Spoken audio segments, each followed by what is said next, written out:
Dime qué tú quieres, papi. ¿Quieres que lo mueva para ti? Mueve, mueve.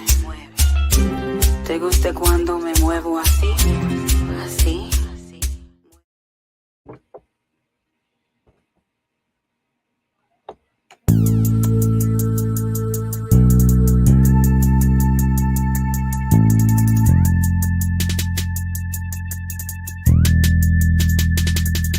Thank you, God, for this day we have lived, everything in our life, our health, our family, the guidance you have given us, allow us guidance to the path of righteousness. Amen. Really, I'ma get that bitch. Revenge is a dish best served cold. She took my son, now my soul is cold. He took my daddy, now my soul is old.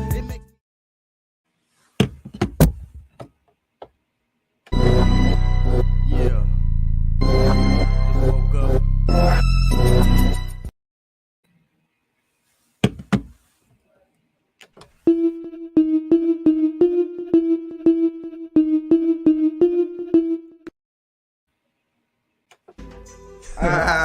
Yeah, man. That's hot shit right there, man. So what we gonna do? We gonna dub? King Chaka ENT. Y'all can check out the music on Spotify, Apple, and other services.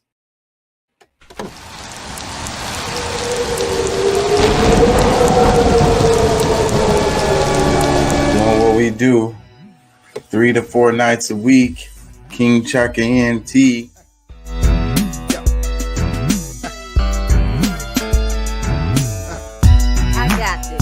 From the She starts seat. shooting. That dude was like, ow. What was that? Outside the car, That nigga deputies' got body popped. cameras capturing the bullets flying through the air. We got shots fired couldn't up have been here. a straight We need shot. It had backup to be- immediately. Start Are you- EMS. Start EMS. What We got the a civilian. We got a civilian hit. The deputy. Looks like we got us another hit.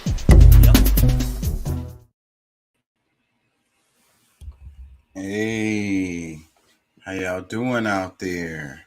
How y'all feel? Remember, an educated public cannot be controlled. Learn to be active. The views and events expressed here are totally whacked and are not necessarily the views of anyone. Okay, so today, wait, let me clear this. Distracting. Today, the name of the show is You're More Valuable Alive. More Valuable Alive. You know, there's a lot of deaths of despair that's going on in the States.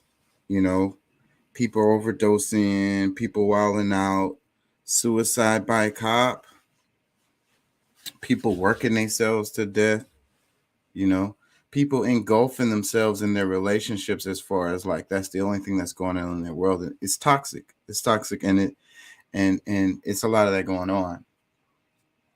And I think some of it comes from the root of people not seeing the value in their lives, and even some people feeling like, you know, they have more valuable dead. They're more valuable dead, you know.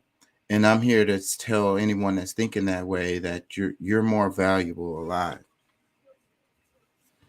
You know, your existence is the resistance. Okay, so you don't even really have to do anything. Your existence is the resistance. Okay, you really are more valuable alive.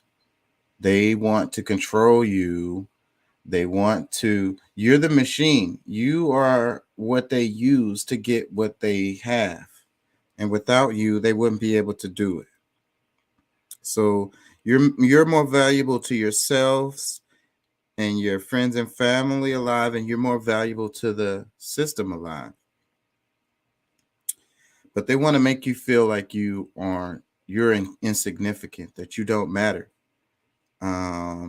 And that's where this feeling that you get of you having more value dead.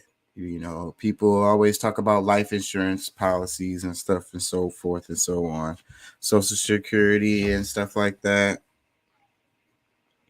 inheritances and stuff like that. But we don't want to think that way. No, because when you're alive, you can make things happen. You can be a part of things. You can influence things. A lot of people say that everybody is a mentor to someone. Like everyone is influencing someone. Someone is watching you, and even if they're not giving you, or maybe you don't even know them, they may not even know you, but they see you regularly, and your presence, the way you carry yourself, the things that you do inspire them.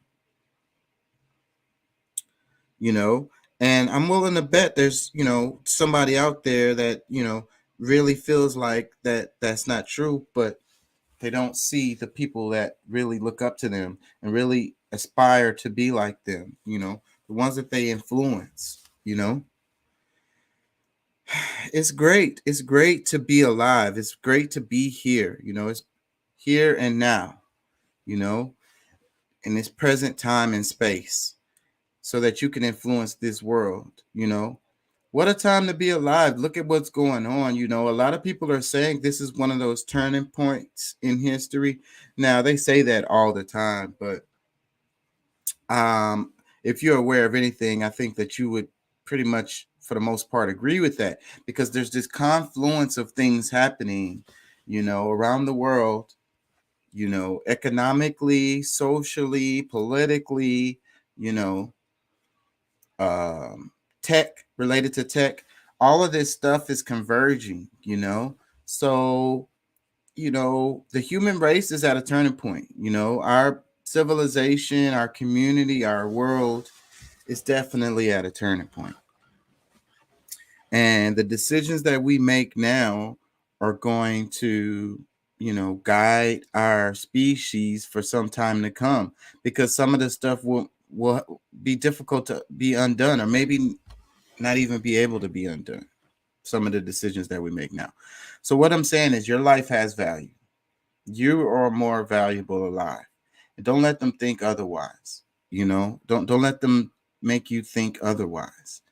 Open your eyes, realize the life, realize the world that's going on. The separation is what causes us to feel this way, the separation from nature. That's why I always say, get out, take a walk around, look at the animals, look at the trees, look at the grass, look at the insects, and see how amazing this whole thing is. Look up and look at the sky and see how we have this perfect little bubble atmosphere. We're on this water planet that freaking provides us with everything that we need. Look how amazing and intricate all the systems work together to replenish itself. Like, I used to watch those videos on YouTube about them terraniums. I might be saying it wrong, but it's like a system that's contained, that sustains itself. And you could just put all the ingredients that it needs in there and then just let it go. As long as it has water and sunlight, it's just gonna like keep on regenerating itself. And then they have those aquariums where people use no filters, and they put like the fish and the shrimp and the live plants and whatever. Like, it's like an ecosystem, all working together. And that shit is amazing to me, because the planet Earth is like that. It's just a ball that self-sustained, everything recycled, the water gets recycled. This is amazing. How could you think about it? Like, if you tried to do that yourself, you wouldn't be able to, How would you be able to pull that off? And we think we're so bad. Later I might talk about the octopus and intelligence related to us, talking about we're intelligent, we're not recognizing the intelligence of others. But anyways, what I'm saying is, perfect little system that works together and sustains itself. It's freaking amazing, So what I'm saying is, being alive right now is amazing. So don't let them make you think that your life does not have value. Don't let them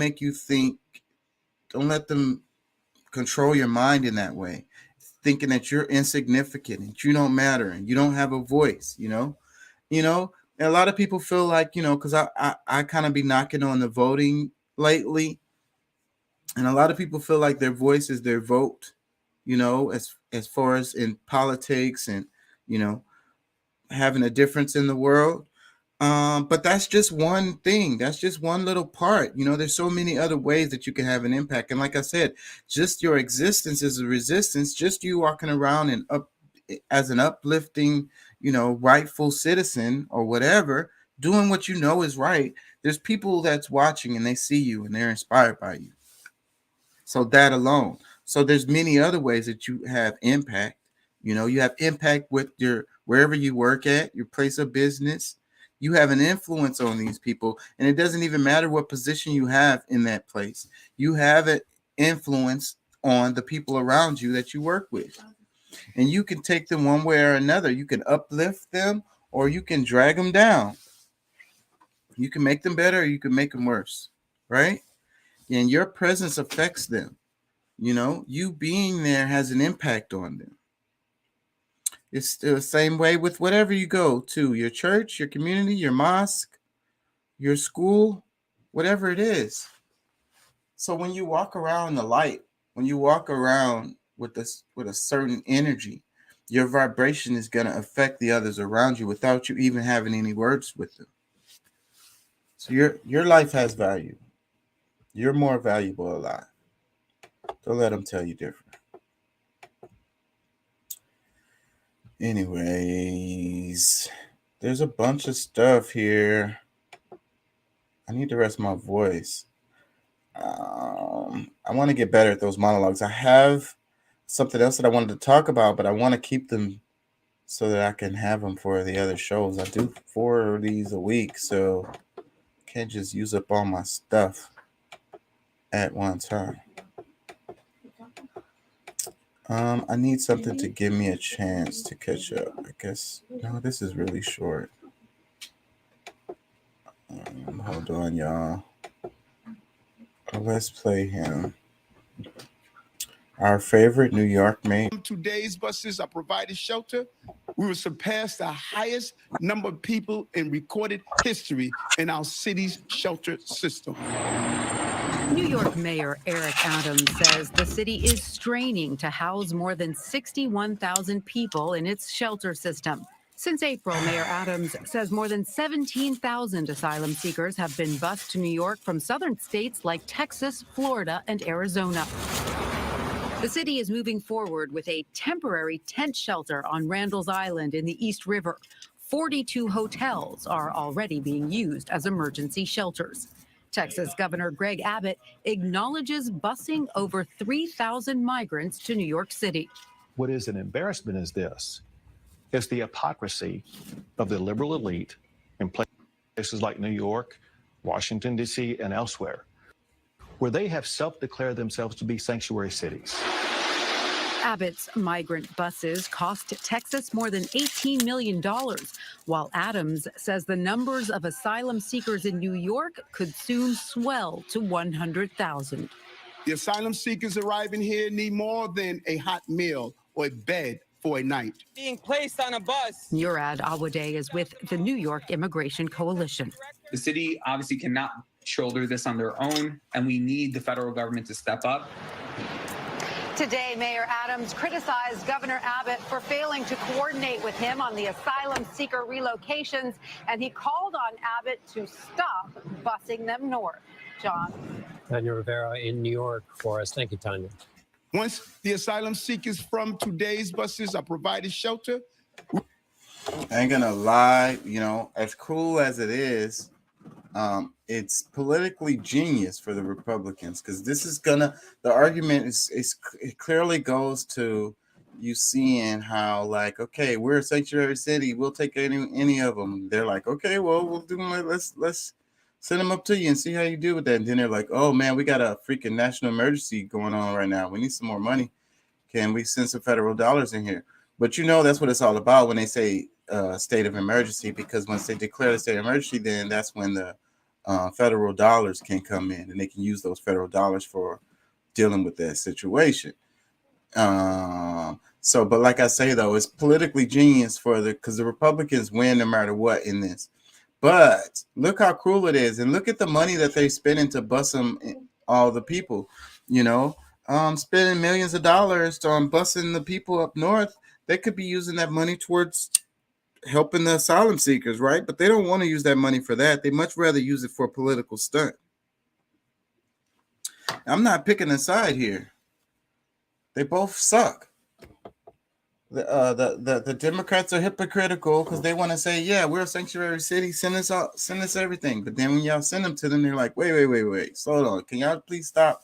No, we can't handle all of this. It's not cool. So, I mean, and that's going to be what comes out. That's what the argument's going to be. And that's what it's going to make the Republicans look good. So this will be a talking point. This is definitely political, and it's going to be used in all of the races. All of the political races they're going to be used in this way.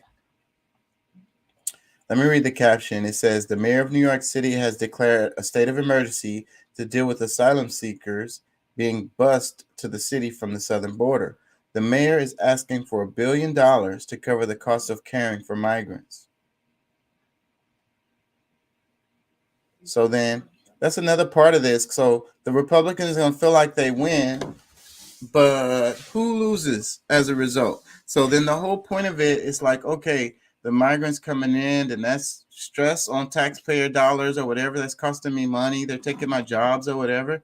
So then what's going to happen? New York mayor, they call for a state of emergency. They get the state of emergency. They get the funding that they need, and they spend it on these migrants. And then, boom, there goes your tax dollars.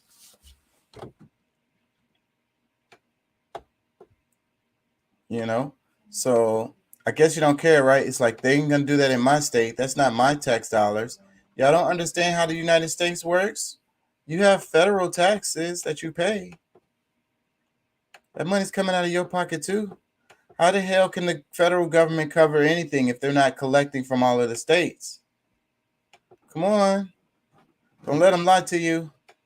You're flipping that bill. You're flipping the bill for them to bus them to New York, and you're flipping the bill for them to take care of them in New York. No matter what state you're in.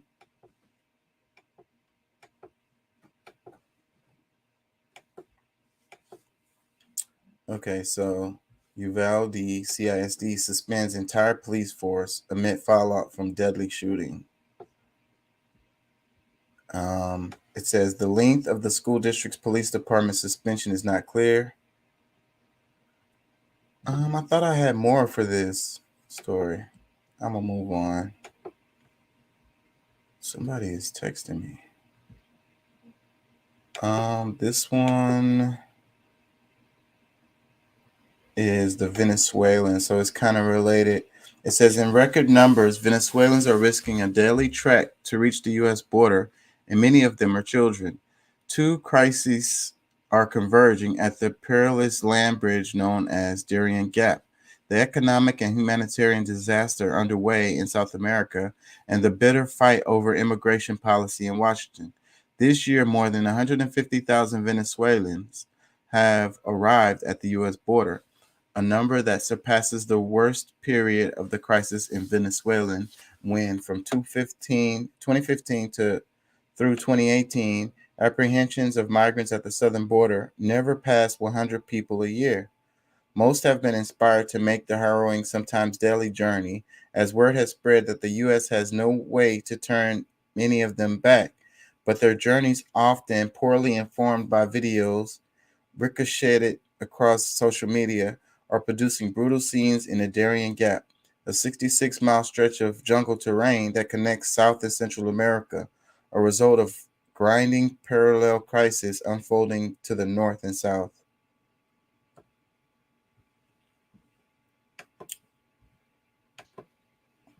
What up, Pat? What up, Pat? What's the deal? What's the deal? Yeah, we're on your favorite topic, illegal immigrants.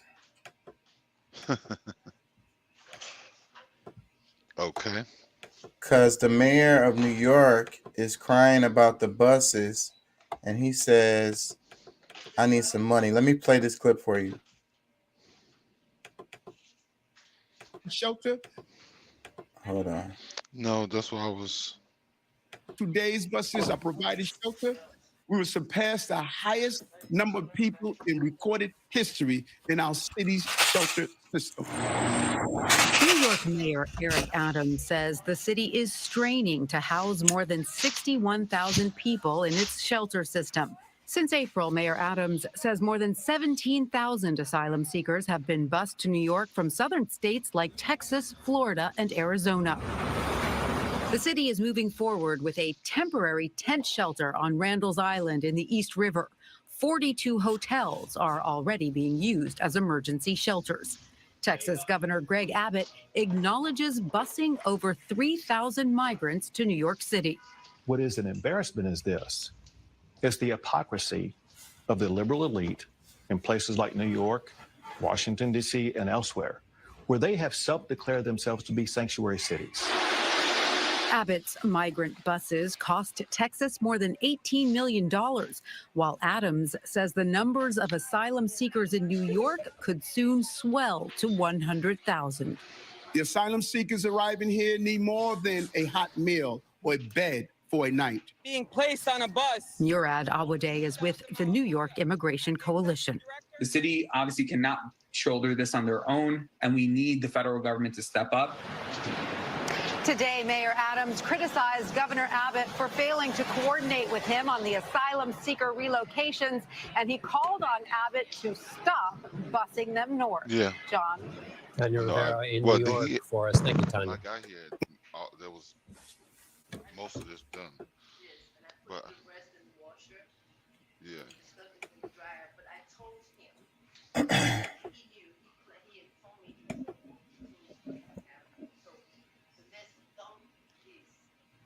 I'm just saying, I didn't hear any of that. Okay. Nobody's coming for you. There's more stuff we folded and washed. So there's more clothes. Now check this out.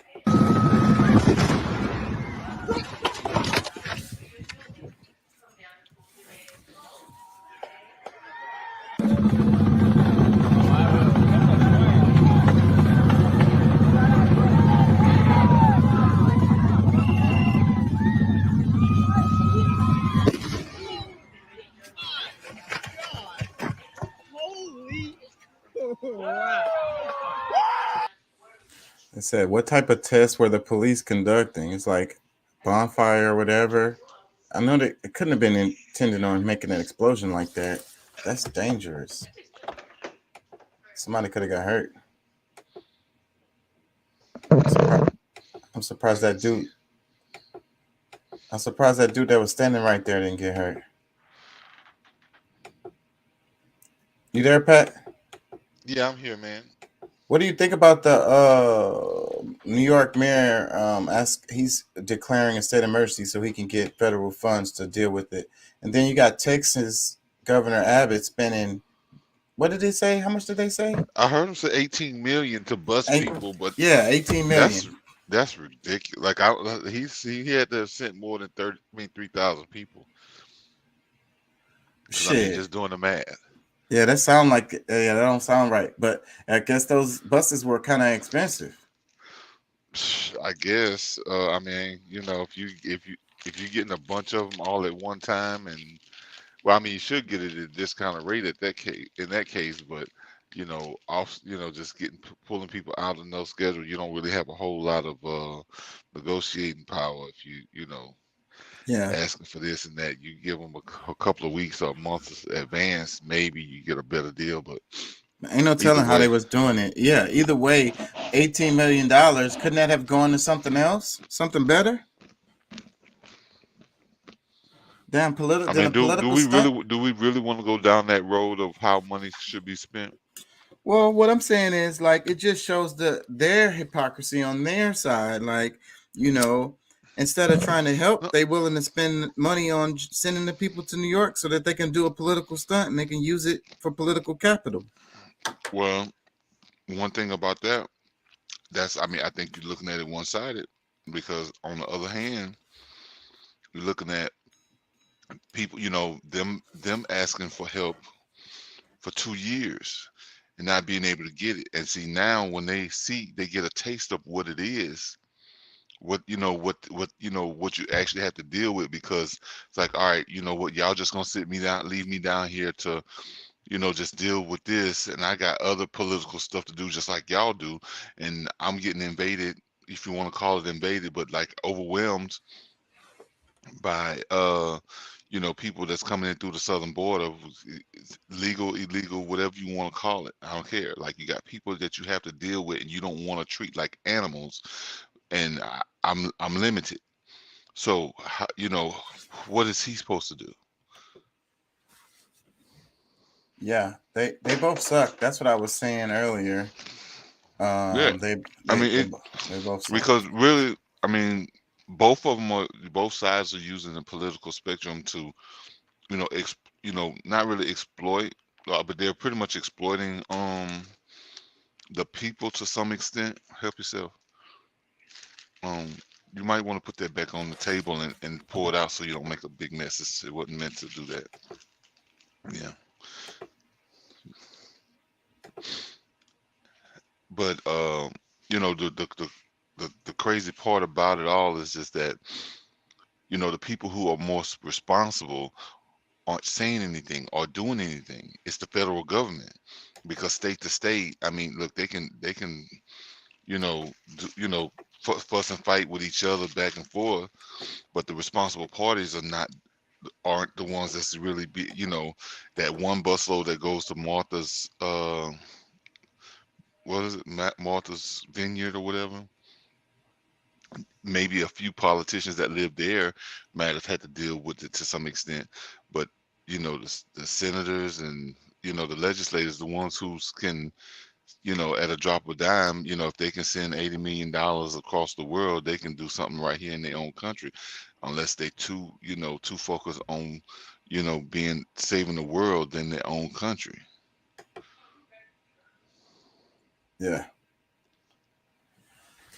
Yeah, man. I just think it's super political. It is. I mean, we can't get around. They don't care. They don't care at all. Well, I mean, I think that, because to some extent, these people, once you have to deal with it hands on, because like, people gonna talk bad about Abbott, people gonna talk bad about DeSantis. I don't even remember the dude's name in Arizona, but these guys are gonna get talked about. But like, they care enough to try to do something, because they know that they don't, they can't handle it, and like, some of our cities will end up like Democratic cities if they don't take action. I mean, and that's just the way it is. I mean, and it's like they're gonna, what they're gonna say? They're gonna say, this is the most important election of your generation, of your life ever.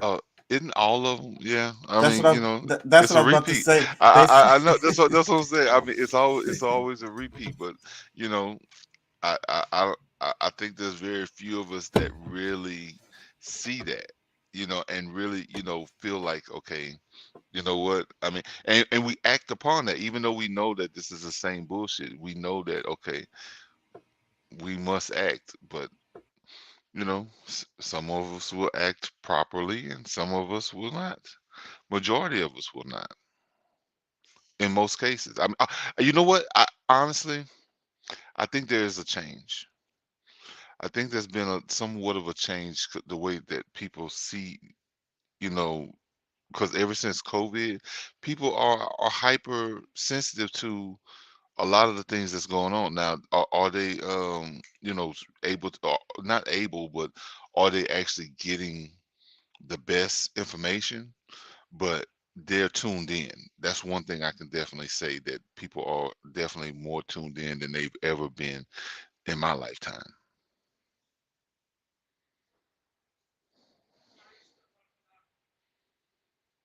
And that's people that every age group.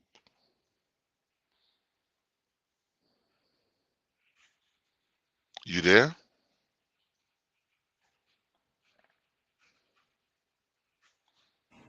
Can you hear me now? I can hear you now. My bad. I was like, maybe that is a good thing, you know. The problem is that the media is lying to everybody. So many people are engaged, but they're getting lied to. Well, I know that's what I'm saying. I mean, but we got to give them some credit for being more active, or at least trying to be more aware of what's going on. Like, you know, regardless of, you know, the information they might be getting, because, you know, yeah, it might be bad information, but they are at least seeking. You know what I'm saying? They're trying to understand what's going on and being a part of the process.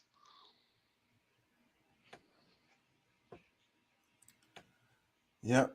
But they're getting fucking. They're getting Believe me, radicalized. Yeah. I know. I get it, but I mean, but you know, honestly, a lot. I mean, it comes a point in time where, you know, if we want radical change, we must have radical solutions. You know what I'm saying? Like, we gotta, you know, come up with something different has to happen, and you know, you would think that in what is considered the, you know, considered quote unquote the, you know, high civilized society would be able to handle things much better than they are.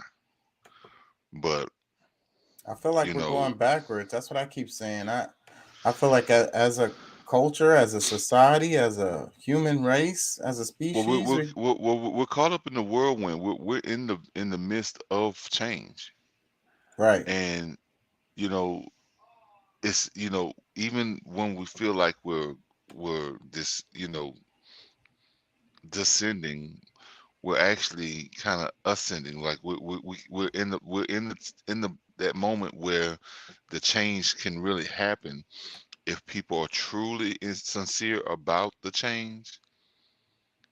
The right thing can happen, or is most likely to happen. So let's do Tim Black covering the Kanye. I was trying to avoid the Kanye thing. Let's let I don't know if you heard all the Kanye drama, but let me play Tim Black. I think he's gonna break it down. Kanye West wore a shirt, White Lives Matter. People went crazy. But I'm still trying to figure out, what does he mean by the shirt? He gave a nonsensical response to that question to Tucker Carlson. Kanye West's interview with Tucker Carlson was a rambling mess. Like Jordan Peele's Nope. Didn't get it. What the fuck was Kanye talking about? Black Lives Matter's a scam? Whatever, man. So is patriotism. The Atkins died. And that atrocious bullshit. No voting, no bucket. Fuck out of here. You know, some Black Lives Matter misappropriated funds. So that's the reason why you should wear a White Lives Matter shirt. What the fuck do those two things have to do with each other? Oh my God, America dropped bombs on Nagasaki and Hiroshima. So I'm gonna wear North Korea's shirt. It makes no sense. Those two things have nothing to do with each other. And if it's about money, you should be wearing fuck the Pentagon shirts. The Pentagon lost, some say 21 trillion, some say 35 trillion. It just disappeared. And I don't see you good old boys wearing F the USA shirts. You're trying to tell me America gives a shit about white people? When we got white veterans from Afghanistan, Iraq, and Desert Storm coming back with cancers, and it takes them from 2009 to 2022 to get a fucking PACT Act?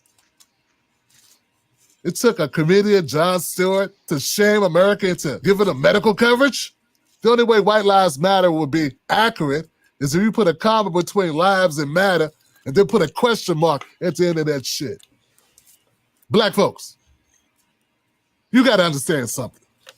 White people get killed all the time, particularly the poor whites. But they don't talk about it because there's no money in talking about white-on-white crime. When white cops kill white guys, no one gives a shit. Black cops killing white guys, that would cause a race riot. But still, that's not good for money. It's not good for profits. So to make money, it's got to be white on black. It's called capitalism. Hey, all of our life expectancies are going the wrong direction, Johnson.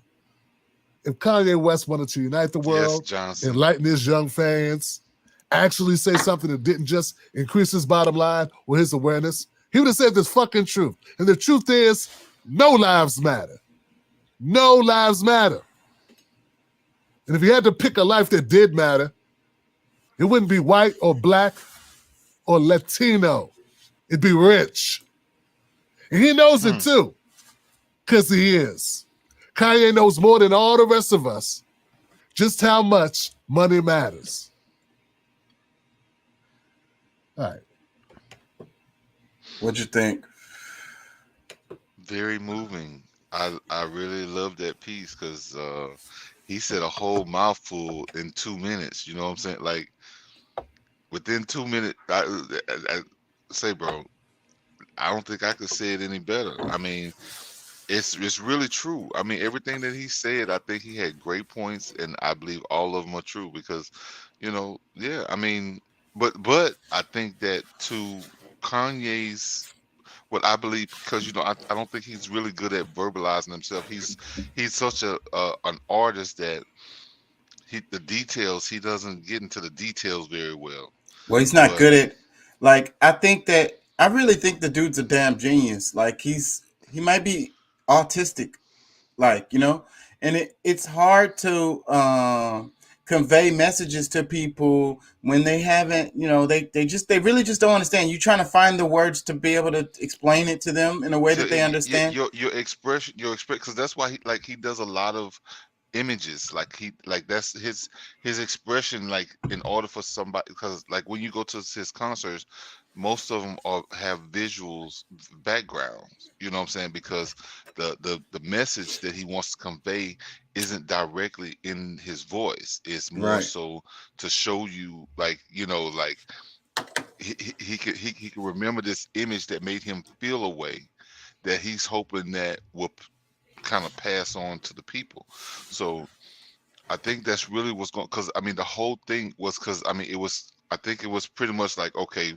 you got this whole Black Lives Matter, or say, all right, white lives matter, say, because all lives matter, but people get mad when you say all lives matter. So all right, Tim Black, he gave it a whole nother spin. No lives matter, because I mean that's more to where it is. It's just the politics behind it all. If the shirt says "Rich Lives Matter," then that would be saying something. I see that. Yeah, that we would really, we'll be getting there, because I mean within this capitalist poor lives don't matter. Broke people don't matter. Something like that. That's the T-shirt. but I mean, as you really get to it, if you really trying to, because I think all of it has been, short of, like the slogans have been horrible over the past really the last decade. Black Lives Matter was organic though when it started. Originally it was, because yeah.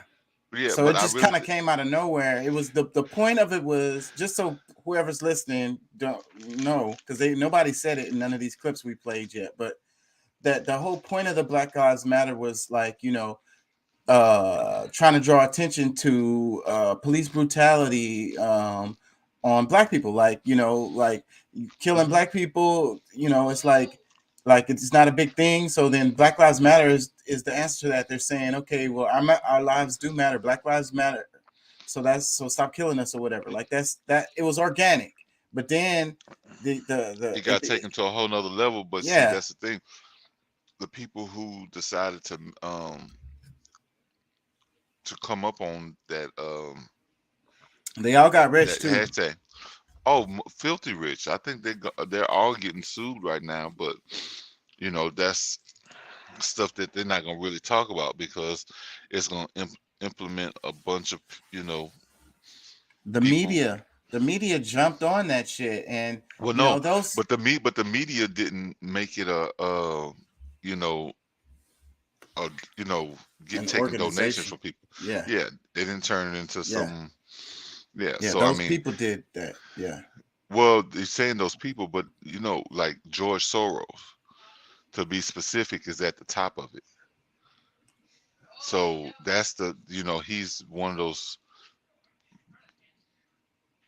small hats that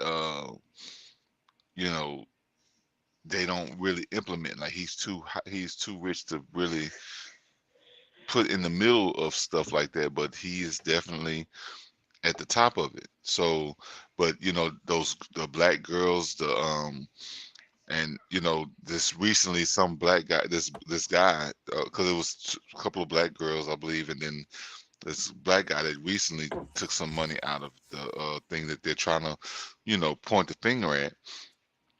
But with the money that they took, it's like, even though it was a couple of million, 3 to 5 million, something like that, it's a small portion. It's just like them saying, "Hey, look, look, I've been in here busting my ass. Look, I'm gonna get taken care of too." You know what I'm saying? Which I somewhat agree with. I want to read the comments, but before I read the comments, I have to say this too about Kanye West. The reason why I didn't want to really cover this is because this is all publicity for him. I'm sure he's selling those T-shirts. I mean, he makes clothes. I would wear one. And so, imagine how much impact this is having on that. You know, so it's really all about that with this guy. He always goes viral around the time where he has like some kind of new thing he's launching or whatever, some kind of project or whatever. He's really good at it. Yeah, he is. But that's what I'm saying. Like, okay, is the you know, the old team supposed to be the only ones to capitalize here? You know what I'm saying? Like, I think he's really making headway, you know, because I mean, I don't even really like, you know, I guess to some extent it is racial, but I don't think it's really, you know, like he's tapping in. He's not a dumbass. He's tapping in, and he's taking advantage of the moment and using it to his best ability. But he's also calling people out. You know what I'm saying? People who have been using this thing, like, it's calling them out. And that's the part that I don't think that, you know, like, that's why a lot of people really upset about it, because they know who, like, they know who they are. You know what I'm saying? In this instance, I don't think so. I mean, I think sometimes he has done that in the past, but in this instance, everybody already knew Black Lives Matter. That's old news, bro. Like, it's old news, but like, that's the, you know, and I'm sure like he knows how to hit targets. The dude made $9 billion in what, a 2 or 3 year period. So that's what he's doing. That's my point. He doesn't really care. He's not trying to call nobody out. I'm not gonna go that far. I'm not gonna go. He's taking advantage of it. That's all. Boom. I know what's gonna trigger them. Boom. Everybody's so outrageous. The outrage culture, man. Do something outrageous. Look, that's 6ix9ine's whole shtick. The rapper 6ix9ine, he's kind of going away too, because it's really difficult to maintain that level of outrage and keep people pissed off to stay interested in your terrible products. But see, but that's the thing. When your political, because I mean, like, see, that's the thing.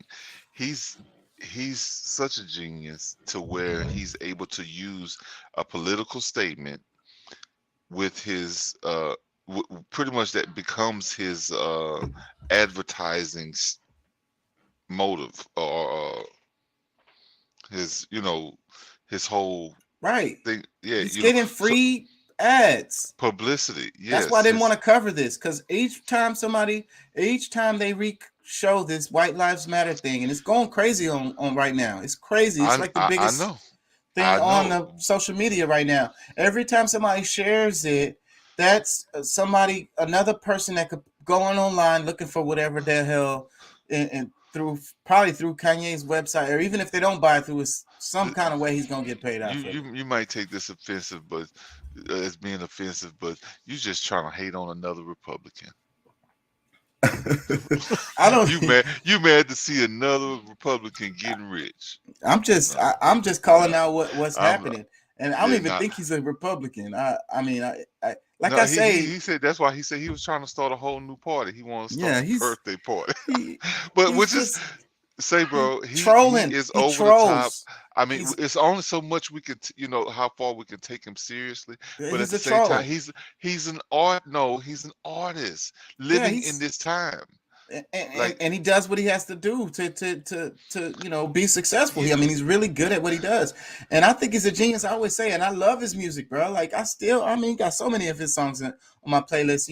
I saw recently when I was scrolling my timeline, it was Boosie's son. He was burning a pair of Yeezys, and he was like, Why? Screw Yeezy, because of this with the White Lives Matter t-shirts and all of that. There's a huge backlash is happening online, and that's a big reason why it's so viral. So, and because Boosie and them, I have a clip in here. But where listen to who we talking about. Yeah, I don't think I'm gonna cover it, but there's a clip where you got Kanye going back and forth with Boosie and Puff Daddy and all of that, because they're on his ass about the White Lives Matter thing, and he's defending himself, and it's just. I'm a pure Baton Rougean. I'm, Baton Rouge top and bottom. I love Boosie. But when we talking about a political statement, and we talking about a kid too, his kid that, his daddy is not. He is not politically astute, you know what I'm saying, to even like the range of thought that it needs to really understand that because it's way above their head. So you want to go burn your $500 shoes or whatever they cost. Kanye still made money off of that. You still bought his damn shoes. You know what I'm saying? That's even stupid. Like that's you want to try to, because that's really him trying to get some views. You know what I'm saying? Because I mean, they have a following. If they get enough people to watch that video, them $500 is nothing. He gonna go get 100 more pair after they hit up YouTube or Facebook, whoever, IG, whoever they monetize them through.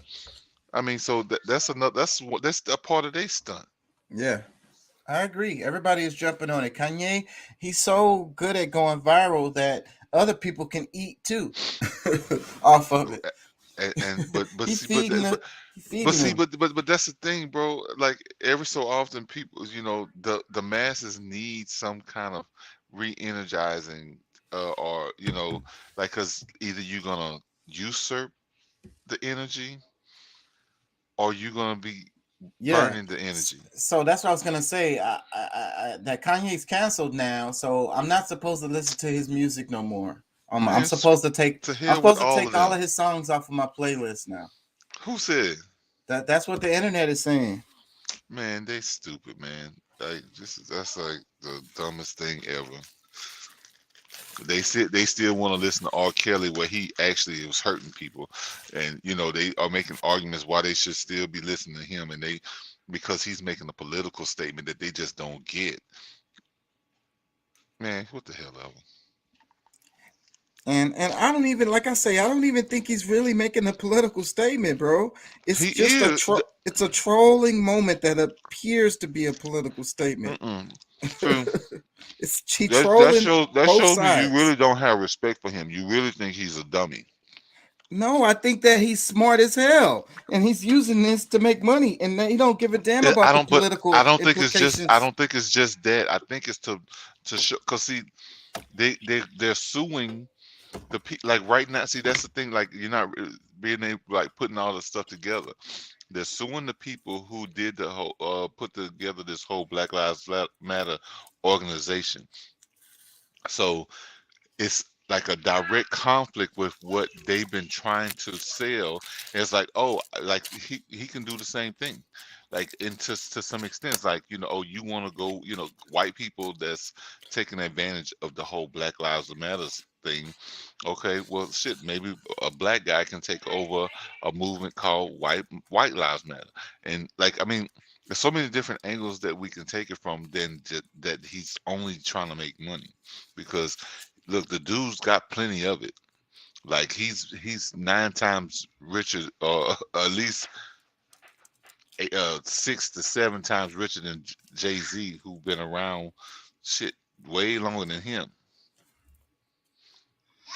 Who's supposed to be the top rapper, but he, what I'm saying, he got plenty of money.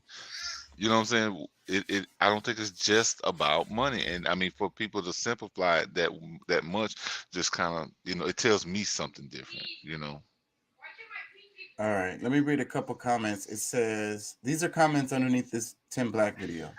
It says, yes, rich lives matter, honestly. Another comment, it says, let's see how proud Kanye West is going to be when his shirts start showing up at white nationalist rallies or anything like Charlottesville or January 6th. Another one, it says, truth, only rich lives matter. Thanks for your work, Tim Black. Another comment, those shirts might as well have said, I crave white approval. Another comment, it says, Kanye was tired of getting outclowned by Herschel. Psst. Let me read another one. It says, great rant, man, and a lot of truth. Kanye is part of the club. Another comment, can we get a Money Matters Johnson t-shirt? Money Matters. That's a good one, but I think somebody's already got that. Another comment, it says, I would buy that shirt, Tim. Rich lives matter. That's 100. Yeah, I think he's trolling everybody, bro, on both sides, and that's all it really is. I mean, hey, everybody has their right to, their opinion. I think it's deeper than that, but yeah, freaking. It's just like Kim Kardashian. They obviously have got the scoop on that shit because Kim Kardashian is another. She's really good at, even before Kanye got with her, she was really good at that too. At like going viral, like on purpose. Yeah. Well, I mean, just not to take it too far off, but I mean, when you speak about that, they were the poor, they were the trash of the crew. At one point, they was trying to, get their boost in Hollywood through Paris and with the Tussauds sisters, the Hilton sisters, and they surpassed them. Like nobody cares about the Hilton sisters no more, but they're still relevant every year. You know what I'm saying? They doing. You know what I'm saying? They're definitely, the Kardashians are definitely a success story. You can't argue with that. I got some stuff, but it's really heavy. I don't want to get heavy so fast. So I want to do another Tim Black clip on Herschel Walker. Just a little bit. It's kind of a dead horse. Herschel Walker, first of all, topic, but it's funny. So I'm gonna play it. Well, he's dumber than a bag of rocks. Speaks very clear here. He hit his head on lots of rocks. Whole bag of rocks. He's dumber than a lot of rocks. So like Herschel Walker's adamant. This guy's like a strong anti-abortion guy, right? He says, no abortions for no reasons whatsoever. Turns out back in 2009, good old Herschel, he paid a woman to have an abortion. He paid for it, but doesn't want you to be able to get one. That's not sportsman-like Herschel. And what's hilarious about it is his son coming out on social media blasting his ass. Like putting it out there like, we told him not to run this dumb mother. We said don't run. You're going to embarrass the entire family. He said, so what? I'm doing this for the country. And now he's embarrassed everyone. and the kicker is the Republicans are still riding with it because they want to take that seat. They want to take that seat so bad they're robbing a liar who's lying about a major core policy that the Republicans are riding on. And they got the woman who produced the receipt for her abortion and shows she got a check for $700 that covers the amount of her abortion from Herschel Walker. And Herschel is denying it in the strongest possible terms. And I'm trying to tell you, Herschel Walker may destroy the Republican Party. Yeah, He's damn sure ain't gonna be Warnock. Herschel. Go ahead. What you gonna say? Well, I don't know. He might beat Warnock. I mean, people don't really understand that angle. But that however, that R next to his name is gonna matter a lot. Yeah, I roll with Tim on most everything, but that right there, I don't think he really get it. He's more, liberal leaner than he might. Well, the polls even before this came out was showing him kind of struggling. So. Well, I mean, there's too much dirt on Warnock. People, have seen what he's about already. So, like unless there's just like somebody has to be totally, what I'm saying, I don't know what it would have to be at this point. Like they should have found somebody else to run in Georgia.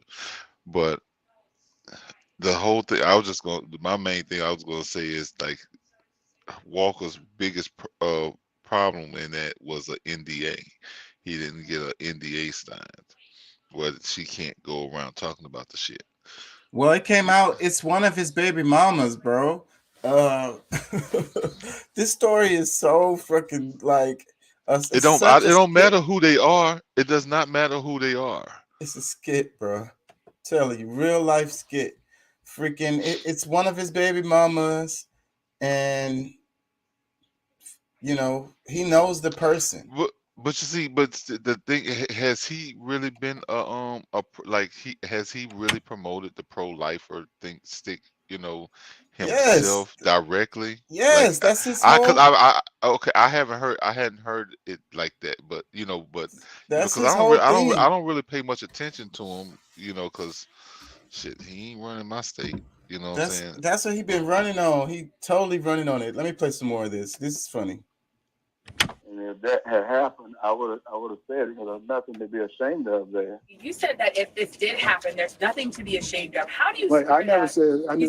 Republican candidate Herschel Walker pulled the old "if I did it" line in an interview, only to then go on that same day and deny that he said that. This story is insane. So Herschel Walker, of course, is running for Senate in Georgia against Senator Raphael Warnock, a Democrat. And these two could not be further apart. It really is remarkable, just the kind of the caliber of individual that Republicans will put up. This is a guy who is not even good at lying. Like the number one thing you need to have as a Republican is to be a maybe not a good liar, but one that is competent at lying. Herschel Walker can't even do that. And by the way, there's even more to this story that has not come out yet, will likely at some point come out. I'll get to that a bit later. But of course, the issue here, just before I even get into it, is that Herschel Walker is very anti-abortion. I'll show you just how anti-abortion he is in a bit. But very anti-abortion, yet of course, paid for an abortion. So this is what sparked this entire story. This Daily Beast piece here, breaking the news on the 4th. Pro-life Herschel Walker paid for girlfriend's abortion. They go into many details in this story. They only don't tell you who the name of the person is, but there is an update to this story I'll get to after the first clip. But they even show a signed card, like a get well card that he sent the person that he paid the abortion for. So evidence, and she has the receipt of the abortion. But I'll show you how Herschel Walker's defending this. But Christian Walker, his son, came out that day that story broke, saying, "I know my mom, and I would really appreciate if my father, Herschel Walker, stopped lying and making a mockery of us. You're not a family man when you left us to bang a bunch of women, threatened to kill us, and had us move over 6 times in 6 months running from your violence." In case you don't know, Christian Walker, up to this point, has been a big supporter of his dad's run, is very conservative to the point that it's clearly grifting, in my opinion. He's somebody who is gay, but he's anti-gay. It's a whole grift. This is how you make money on the right. You identify with a certain group, or you are part of that certain group, and you sell out for cash. That's what these people do. So Christian Walker, not a good person, but he is, it appears, calling out his father here for what he did. I thought we was talking about here is the first. There's many videos I'll get to, but here is the first defense that Herschel Walker made to this story. Quick, this is the card that this woman said that you wrote to her with the check inside to get an abortion. And the reason why it's significant is because you're for, you're pro-life. You're for 0 weeks when it comes to abortion. And here's the card, and you signed it. You've had a chance to look at this now online and on Sean Hannity's show. Is that you? That's what I said. I was Sean. That looks like my signature. First of all, I never just put an H on anything. I never have. And I said, you know how many things I've signed, but I've never signed anything with just an H. And I said, that's why I said, whoever is doing this, is it's not true. It's a lie. Right. And right now, that's the reason I say I'm going to fight because, I've been redeemed. That's one thing about it. I've been redeemed. And I'm going to make this statement here. It's like they're trying to bring up my past to hurt me. You can't have him. But they don't know, like, bring up my past only energize me to go out and fight even harder because. All right. So I have a few more examples of him trying to refute this, each one worse than the last. But this one here, he denies it, says he doesn't. First, he says that this, yes, looks like my signature, but he says he doesn't just put an H on anything. So I guess there's just an H on. I will get to even more examples, but this is what came out after she had an abortion with Herschel Walker. She also had a child with him. So she still won't reveal her name for good reason. As she explains, she has a kid with him. That's the reason. But Herschel Walker knows who this is. This is somebody who is, I guess, at one point was close to him. He can't keep denying this, even though he does. So this person goes on to say, the anonymous moments of the defense sounded ridiculous. Quote, sure, I was stunned, but I guess it also doesn't shock me that maybe there are just so many of us that he truly doesn't remember. More on this later. Quote, but then again, if he really forgot about it, that says something too. So before I even go even further here, the issue here, of course, is that Herschel Walker is extremely anti-abortion. So extreme that it's completely insane. Obviously not. Any opposition to abortion, I think, is stupid. But I'll get to just how extreme he is in a minute here. But since that story came out, Herschel Walker has raised over $500,000. So it apparently hasn't hurt him in fundraising. Now, it's not clear where all that money is coming from. I'm going to guess that a lot of that money is from big donors that are supporting him, not necessarily small dollar donors, because I'll get to the polling later. That doesn't quite jive with this headline here. But he goes on to Hugh Hewitt show the next day, and here is how he defended it. They keep telling me things like that, and it's totally untrue. And I'm not sure why that will be told. I know nothing about any woman having an abortion, and so they can keep coming at me like that, and they're doing it because they want to distract people. I know that because I've already been forgiven, and if I've been forgiven, why in the world would I not be forgiven of something like that? I have a new life, and I've been moving forward, and if that had happened, I would have said it because there's nothing to be ashamed of there. People have done that, but I know nothing about it. Okay. I have, if you can believe it, another example coming up in a bit here, but here he says it's totally untrue. I want to get to the part where he says, where he's talking about how, he's anti-abortion. I'll play a little bit more. Also, I've been forgiven. I think it's right here. Hold on, let me see. And quote, if that had happened, it's nothing to be ashamed of.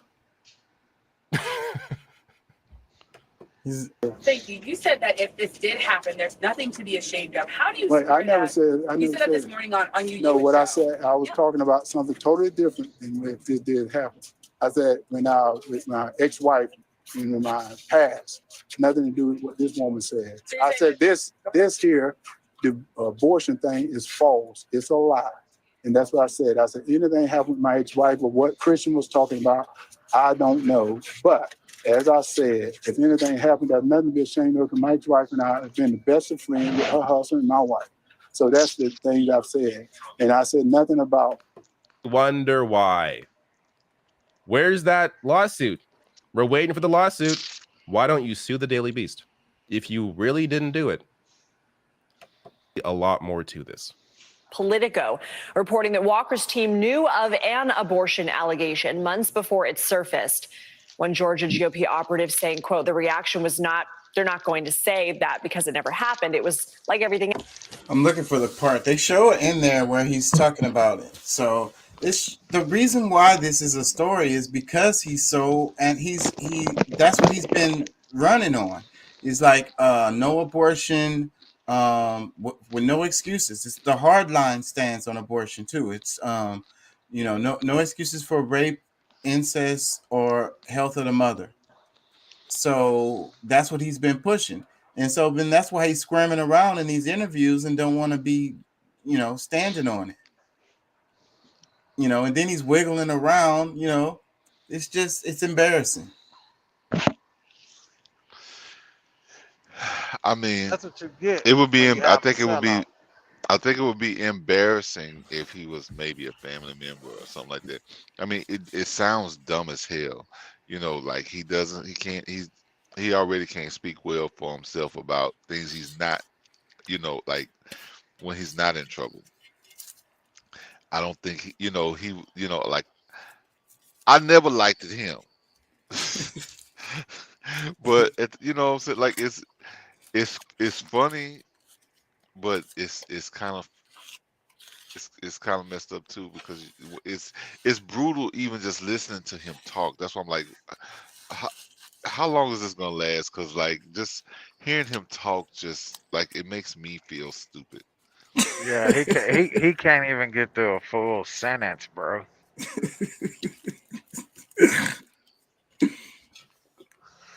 Like it's painful, bro. And like my thing is like, okay, even if he's going with the story he's going with, if it was really heartfelt, and maybe he still feels stressed under the cameras, and CTE is taking on more over the years, but either way, it's just like, look, it could have happened earlier in my life. This is not something I know where this thing came from, so I don't want any harm to that person because this is a family member or this is blah blah blah. I don't really understand what they're doing, so I'm really praying for them and their motives or whatever. And but for this to be a new allegation, hopefully the people who've been backing me will see it and understand it and continue to follow, be in my corner and shut the fuck up. Yeah, so that R next to his name gonna carry a lot of weight, so I don't think it's gonna affect him that much, but maybe he wasn't gonna win anyways, and just all of this is just like Fodder. Distraction. Yeah, just something to fucking the media making money. But that's why I don't pay it a whole lot of attention. Like honestly, I wish they had a better candidate going up against Warnock, because he has more of a Herschel, because I think that's the main thing is his name. The same thing they did with Trump. Like his name sold a bunch, like got a lot of people people's love attention. the guy, and it's they're fans of him, and then that's another thing that's happening in politics. And then he's on the conservative side. So like it's perfect. And then he's a black guy. So it's not perfect, because he needs to be able to speak up for himself, not just say to be able to speak up for his state, for his who he's representing. Well, it's perfect for the identity politics things that we got going on. These old celebrity politicians, these freaking popular figures, people that are for? He's running for Senate in Georgia. Exactly. But that's my point. Like the integrity of the seat is being trashed every cycle. Like the people who know what they're doing has taken done careless things with it, but then we got people just trying to put people in seats just to be able to have some have that representation. But I think, like, because honestly, like, if it really was the bare bones, I wouldn't care whether they had a D or an R. Are they accomplishing things for the people, at least those people that they represent? Like that's like really boils down to, like, we I know at but times, we get caught up in these culture wars and who's gay and who's a man and who's a woman, who's black, who's white, and are they Republican or are they Democrat or whatever the hell. We got this long ass list of boxes that they have to check. Well, but we can't act like those things are not important, because if you know, because yeah, people can do what they want to do, but is that the people that we want to be the example for our country? That's where I stand on that, and I mean, I don't care who I piss off with that, because it's like, look, Well, if I was in Georgia and Herschel Walker represented me, I don't know how I would feel about that. well, and I totally I totally relate with what you're saying, because I'm the same way. Because I mean, that might be one of those times where I'm gonna be like, I mean, I probably won't, because I mean, I can't vote for Warnock or Warlock or whatever you want to call it, whatever his name is. I'm just not. So I won't. I probably wouldn't vote, and you know, I just leave that space blank. Yep. Vote down ballot only. I've done that quite a few times. So, the main thing I wanted to unless talk about, unless there's somebody I can write in, you know what I'm saying, like, you know, just to be able to say I put my. I don't even know how that works, because whenever I go vote, there ain't nowhere to write nothing. People be talking about the write-ins. I always, anyways, it's not a big deal. It's just a random ass detail. You talk to the people, because I mean, the electronic machines. No, you can't write it in on a machine, but they take back, like they have those notepads and stuff that they're writing. You know, when you, because they as soon as you vote, they know who you voted for, because they go and check the machine. But yeah, you talk to the attendant and let them know that, hey, you know, your candidate is not on the ballot. You want to write them in. Politicians have. Yeah. So the main topic I want to talk about is hate and politics and the culture wars, anyways. But before I get to that, I wanted to ask y'all, because the name of the show today is "You're More Valuable Alive." You know, and I was thinking about how society kind of makes us feel like we're insignificant and that we don't matter. You know, and you got people, you know, like I say, you got this epidemic going on of people overdosing and stuff. These are deaths of despair. You know, and these people are suffering. They're depressed. You know, they feel like their lives don't matter. They feel like they have more value dead, because a lot of these people have life insurance. They know their kid's gonna get Social Security and stuff like that. So they really do feel like their life, that they're more valuable dead. So I want to tell people that they're more valuable alive. What do y'all think about that? Well, I you know, the human life is period, is the best creation on the planet. So I mean, but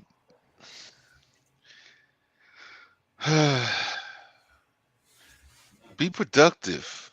And you know, like, because I know I'm the asshole on the show. I get it. But I mean, if you're not being productive, like, you're not as valuable as those who are. Okay, yeah, there goes the asshole. I see it now. I'm just saying, but you know, I mean, I understand there's people going through shit. They got, you know, their personal issues that they haven't learned to deal with, and you know, the presence of God, or their purpose hadn't been realized, or something of that sort. I mean, I don't know what people are going through, but go ahead, Deuce. What you think about it? Pat say some people ain't valuable. Shit, go get up and do something. No, Shit. I mean, Unvaluable just because they're human, yes, they're valuable. But if we're gonna compare, I mean, some people just not quite as valuable as others. That's what I said. Don't, you know what I'm saying? I'm already, you know, I know I'm gonna get kicked in the ass by somebody. So, you know. Yeah. But I don't need it to happen right here. But no, go ahead. Let's do it. Let's do it. I mean, what? I mean, I ain't scared. Nah, everybody ain't as valuable as others. Okay. Now go ahead. What you was gonna say, Deuce? Well, I mean, I think Yeah, from just the initial question, yes. I mean, human life is valuable. You mean something to somebody. You know, I think just your presence and you being here on this earth to be able to give game and direction to your children, nieces and nephews, or kids within your community.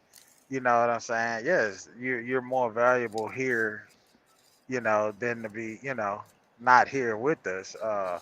But like I say, I think it's all about perspective and the way that people look at it because, like the statement that Chris Rock made, only women, kids, and animals are loved unconditionally. A man is only loved on the condition of what he provides. So if you're looking at it from that perspective, then I understand the point where Pat is saying that some people are more valuable than others. But from my point of view, whether I have money or not, I add value to your life, just my being, because I feel like I understand and I know my worth and what I could add to my children's life or any other kid's life for that matter that that I come in contact with, or anybody's life, adults, not Well, just well, children. well. Look, let me say this because I mean, if a person, because everybody can be redeemed, but not everyone is looking to be redeemed. There's some people who like all they're gonna do is rob, steal, kill, rape, pillage. Like, I mean, is that, are we giving that value?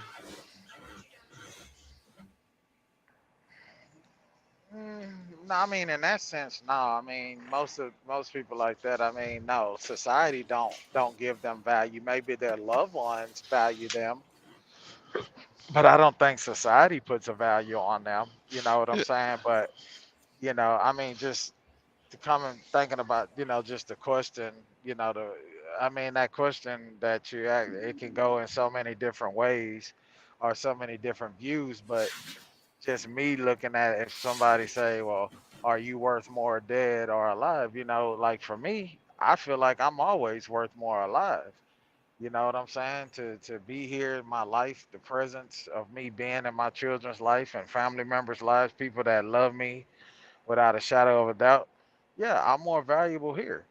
You know what I'm saying? Whether I have it to provide or not. You know what I'm saying? I mean, that that whole materialized thing is based off of, you know, that being of value. I mean, that's from a material standpoint, but if you can provide, you may not be able to give them everything, but if you can provide and do your part, yeah, you're definitely valuable, bro. You Yeah. yeah. know, I mean, I don't I, even take it to the I monetary side. I think it's like I, even I think, just being able to give leadership and guidance at home. I mean, yeah. I think that gives more growth to like the individual than some money. So I mean, it ain't about that. I mean, there's my perspective is more toward the degenerate side. So I well, think I, people that have that mind frame, I'm worth more dead or alive. Like you hear people say that shit, and they may be joking when they say it because they're like, "Oh man, my life insurance policy, this my family gonna have," and it's like, when you say, you got to be careful when you say those type of things because even though you're saying it in a joking manner, subconsciously you've thought of yourself being more valuable dead than alive. And you may not have actually manifest that verbally, but you have manifested somewhere in your thought process. You know what I'm saying? And so for me, it's like, nah, my value is here. And I don't give a damn how much money I can leave behind to my children. Them having their father here, to lean on my shoulder and be able to talk to me and cry at their most vulnerable moments, could never, me being here and them being able to do that is more valuable than anything you could ever give them that's of a material that they can physically touch, you know, or yeah, spend or do. So yeah, yeah. but I think people who think that way, they're just fucking giving up, bro. I'm feeling all of that you're saying, Deuce. I want to say, my presence is a present. That's how I feel. But I want to push back on you, Pat, on because I feel like what you're saying is perspective, right? as far as how these people are giving them the value. So, but what about the value of all humans? And then the idea of, we've all sinned, right? What did Jesus say? If you haven't sinned, cast the first stone, So who are we to judge, to decide on who has value and who doesn't based on, the way they live? I think in society we all do that shit though, bro. You think about it, nigga. If you wake up, let's just say right now you doing this show, and after this show, you want to go to Jack in the Box and get you some tacos and a breakfast jack and a fucking iced coffee from Jack in the Box, and you go out there and the nigga then bust your fucking windows on your car, then tore your whole console apart, and took your catalytic converters, you're gonna be like, man, I will kill this motherfucker. Yeah, This piece of bitch, shit ass motherfucker. yeah. I get it. We all think like that when something happens, Yeah, but what I'm saying is we have to remember the human value, right? That's the problem. Because when people go down that road of the value of a person, like in thinking of it in that way, then that's how you get the genocides that you get. That's how you get the racial oppressions. That's how you get these class systems. They still feel like certain people that are humans, they feel like they're not human. They feel like they're animals and they should be treated as such. Man, I feel like this. I'm just gonna be honest with you, and I'll let Pat say his piece. If you are somebody who rob and kill people, you rape, you do harm to children, you rape women, you bully people, you don't deserve a place here, bro. You know what I'm saying? Because it's one thing to rob me and I give you everything, just willingly give it, and then you turn around and shoot me in the fucking head and kill me. I've given you everything you asked for. Now you're gonna kill me? Like, bro, that's pure fucking evil. You deserve to be dead, nigga. Off with your fucking head. Like, blow this nigga to smithereens. And when I say nigga, I'm not talking about black. Nigga could be white person or Chinese person for me. But you don't, in my personal beliefs, you do not deserve to be here. You're taking the innocence of a child. You're out here, rob, like I say, it's one thing to rob somebody, but they get you. Are you going break into somebody's house, and you brutally kill the mother and father and rape the children and then still take their goods? That person don't deserve to fucking have life, bro. Like, I'm just saying, it's like, 'cause we gotta define this shit because it's pure fucking evil in these streets, bro. My thing is, look, I hear what Chaka's saying about the design of how people become genocidal or whatever, but it's not the same thing. Like, you can't lump everything in there because there's people who what I'm saying, in a genocide, people who did no wrong are getting killed. You know what I'm saying? Like, they're putting so value that's what on happens people. once you lump everybody into groups like that. It's a slippery slope. But we're being specific about who we're talking about, and you're saying that we're doing, or we have the ability because of our thought process to be genocidal because we decided the generous don't deserve to live next to my family. What I'm saying is that's how it starts, because when you're looking at it like that and you start we all automatically simplify things, and so we're gonna group them because, like, let's say it's just the men we're not. No, who we're are doing not. it. No, we are not. You are. But see, because my thing is that, okay, when it really comes down to it, if something happened to your wife, your children, your daughter, your son, or anything like that, you're gonna be ready to handle that yourself. So sure. You can't be on both sides, and because I mean, we talking about an ideal to some extent. Neither one of us are really looking at trying to extinguish anybody, but at the same time, when we're talking about the qualities of a man, like the value system, we got to mark it correctly. Yeah. Let me ask you this here. There was a news story. There's been quite a few news stories, and I hadn't watched the news, but my wife, she watches the news, when we talk at night. But there was a news story that popped up out of Texas City.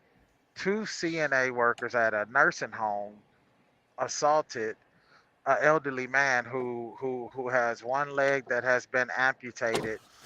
This is an elderly person who's paying, his family is paying for a service. They realized that something was going on, and they put a hidden camera in his room and caught these two women, basically beating him while he's down on the floor. This guy is fucking helpless. I saw This is that an clip. elderly man. So do you think at the end of the day, like, you know what I'm saying? Like, to me, it's like, come on, bro, that's somebody that's helpless. And I regard elderly to children because, as elderly, when they reach a certain point, they go back to a childlike mind. Yeah, In the way that they become a child all over again. You know what I'm But saying? And it's let me like, tell you, the helplessness. I mean, because yeah.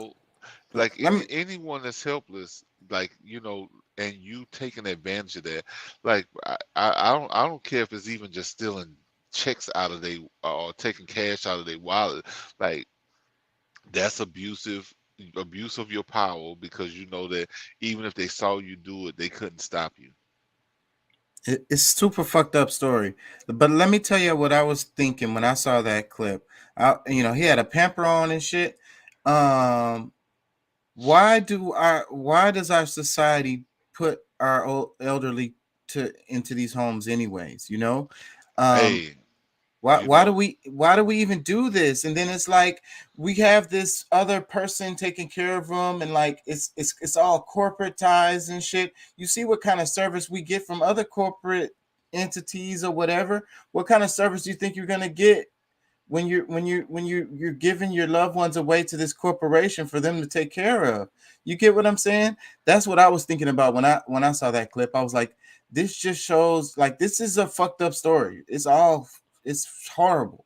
But the beginning, that what is the root cause? The root cause is our fracturing of our social structure, in that we don't have our elders in the home. We don't have them close enough to us, to help with the kids, to teach them, to talk to them. Because even if they're to the point where leg is messed up, a lot of these old people, they still be there mentally. They may not be able to like care for themselves that much, but they still there mentally. And man, they're a walking freaking encyclopedia. They got all kinds of shit. Just think about us. Like we was here when 9/11 happened and all that shit. That's in the history books for these kids. But we was there. We saw it. We could tell stories. Oh yeah, I mean, most of us know exactly where we were when it happened, and what we were doing, and the whole story between one building to the next. But however, like to me, it's like when we talk about the elderly, like the cultural system, like what we've been taught that is okay is, a big malfunction of our society, because when we like the people who took care of us as a child, and when they get back around to where they're in their inability to take care of themselves is challenged, and we don't have time for them, like that really says a lot about our own character personally. And it's crazy because each one of us is gonna, if we're lucky, at some point we're gonna be in that position. Yeah, we'll be elderly too. So that's the thing. Like that's my whole thing. I don't know, bro. I don't know what my kids will do when my wife and I get to that point. But as long as and I don't wish this, but if my wife was to get to that point before me, and I'm still healthy, she ain't going to no nursing home. We'll have a nurse come to the house and check on her, But I'm in a situation like that myself right now, my mother, she's in her 50s, but because of her hard life, drug use and stuff, her body is shutting down. So I'm on the road. I got a young family, like I'm doing my best, and I don't hold the shit over my mother head that she never took care of me and none of this. Like, so my thing is like, I'm gonna put her. I don't have a home. I got a 3-bedroom apartment. I'm not about to uproot my children, And then on top of that, my mother's a felon, so she wouldn't even get approved to even be on the property, you know. Anyway, so I'm looking at getting her into a skilled nursing facility. Even with her disabilities, like with her inability to get around, like. First of all, there's a thing. Okay, I live in an apartment, so the state of Texas have different stipulations when it comes down to tenants and people being in an apartment. By law, I mean people do it, but like I would have to take my daughter out of her room and put her and my son in a room together. Is that inappropriate to have a 12-year-old and a 9-year-old? Like nah, it's not. That's not appropriate. Like she needs her own space. She's becoming a young woman. You know, uh, and then I'm on the road. You know what I'm saying? Like I'm on the road like that, and to say that my wife got to go and work a full-time job, come home, be a mother, and then try to assist my mom. Yeah, that's too much to ask of her. But That's look, too much to ask of her. but Like, look, but look at how our If it was, society. what about it if got it us. was her own mother? Would I she mean, do if it for her own mother? I'm pretty sure she would do it for her own mother, and to be honest with you, her and her mom was so close. If her mom was still here, bro, we wouldn't even be living in no apartment. We'd be in the country. Like we'll be out there in Arcola, Rose Sharon area, still living out there. Like, her mom had already made that known. Look, y'all can get married or do whatever y'all want to do, but I need you know how families like that is. Yeah. Yeah. I need my baby close by, so we would probably have a trailer house or something like that on the property somewhere. Like we wouldn't even Yeah. be in the city. So, We'd but still look, be I out want there y'all in the to. country. I want y'all to see even with your testimony and your story, it shows the system because you're on the hamster wheel. We're running around. We have to pay all these bills. We have to take care of all this stuff, and that's the reason why we don't have time to take care of our elderly. Well, and that's not the only, because I mean, this because I mean, hopefully that's not a big percentage, but I've heard stories. It's like, some people just don't give a shit about their parents. Like, even the ones that was well taken care of. Yeah. You know what I'm saying? Like Some they're people feel like it's they're not their just selfish. responsibility. Some Our kids feel society like it's sociopaths. We breed sociopaths, and it's a lot of us. We're so selfish. We're so egotistical. I've heard people say that like they hate kids. Like it's like they hate kids, and I'd be like, to me, that's a really weird thing to say because at some point you were a kid. So would you have hated yourself while you was a kid? Like I don't understand that like at all. Like, but Well, our but I mean, for anyone to really express that type of thought process, I mean, they don't necessarily have that much love for themselves. I mean, when you haven't obviously. I mean, when somebody never didn't haven't done anything to deserve hatred from you, and you just have it just out of the blue, like you have self issues. Yeah, you hate yourself if you hate kids. Yeah. No, it could be especially kids, but when I'm talking about just period. If you have hatred for somebody that did nothing to you, like you have some mental issues, and it's more so geared to what what you reflect. Like that's the whole thing. Like most of the time when you're pointing the finger at somebody, you're pointing out the things in yourself that you hate about them. Yeah. So that's a good segue, y'all. Let me play a little bit of this because wait, no, I can just read it. The name of this video, it says why hate is fueling politics.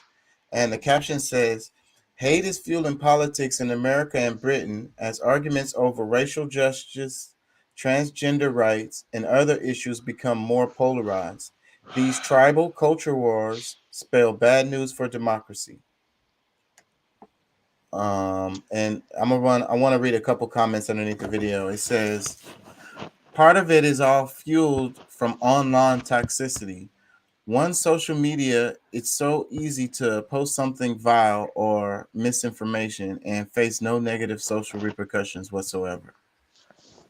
Bro, I don't mean to interrupt you, but Go I ahead. just kind of You won't be able to get up.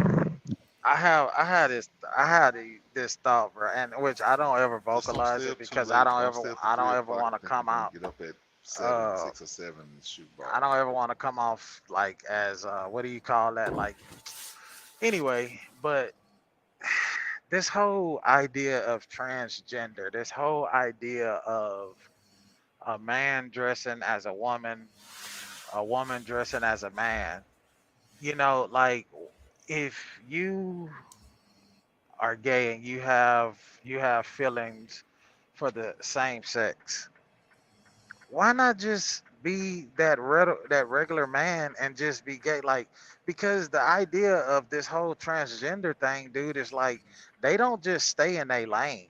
They go dress up as a woman, bro, and they out in the clubs. You know what I'm saying? And they trying to get straight men. You feel me? And it's like, and then that's how you have the murders, the hate crimes that come out against them. They're murdered because a man finds out that this is really a man, and boom, there you go. They shoot and kill them. And it's like, you know, like they're fighting for these different rights. And it's like, bro, you have to look at what you guys are doing, you know, especially if you're not putting that shit out there and you just expect that this man knows that you are a man, and then y'all go to have some type of situation, and this motherfucker realize you got a thing that's hanging below your kneecaps, like like, and this motherfucker go crazy and do something. It's like, come on, bro. Like, we can cut out a lot of the hate shit. That's my whole idea. It's like, it's that trickery bullshit, that fuckery shit. Like, if you a gay male and you feel okay, just be a man or be that same man and just act like a woman or something. I mean, I don't fucking know, but to go dress up like that and then to be out in public and you're not, and you just expect people to know that you are a male but dressed like a woman, like, are you going to do these, are they go and get these sex change surgeries? And it's like, you still a man whether you get your penis turned into a vagina or not. You're still a man, bro. Like, this Exactly. trickery bullshit, like, But that's the thing, they're the cause of dudes. their own fucking issues, bro. And Yeah, that's the look, thing. let me add on to that because like the like if anyone is honest with themselves, all of it is deception. It is total deception for, like, oh well, like I'm not getting the attention I want as a gay man. I want, what I'm saying, you know what, I can go over the top and dress up like a woman, whether they keep their their you know Yeah. private parts or not. It's like, there it's meant to deceive. And then, and then past that is the fact that they're trying to make it law or, like totally acceptable for you to, like, these names, you got to call them a certain thing and this, that, and the other. If I see you as a dude, like if you are a dude with a beard and wearing a dress, I'm not gonna say, hey man. I'm just not. Like, I'm gonna offend people. The point of this video is that these topics, like the one that y'all just went on a rant about, are purposely driven to cause distractions and cause animosities, so that we can't look at the situations that are important. Okay, not to say that this is not important, not to say that it's not, but we could focus on fixing our education system. We could focus on fixing the healthcare, the pharmaceutical industry. We could be be talking about that, but instead we talk about stuff like this that ain't gonna never get nowhere. Well, no, yeah, you're 100% right. But the people that we put in position, is allowing this division because they want to promote someone's sexuality over their, childhood education or over the health problems of people because they've eaten the school food and all of the diets that they promoted so that they could sell milk and bull crap that's not beneficial to the body for human. Like, I mean, yeah, there's a lot of issues that we could be talking about, but they have pushed this up, and because I mean, don't act like it's not really happening. These people really are going through the process of changing themselves. So I mean, that's like, we can't pretend that it's just just the conversation.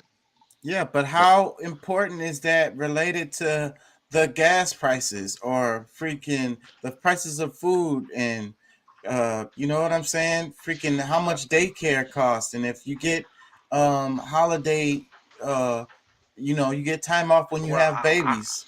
I brought it up because you said that the segue into the video was talking about the hate, right? Right. So I feel that as it relates to the LGBTQ community, the hate comes because people and society feels like this is being pushed up on them. They feel like that these people are being allowed to dress and look this certain kind of way, and it's a deception. People feel duped.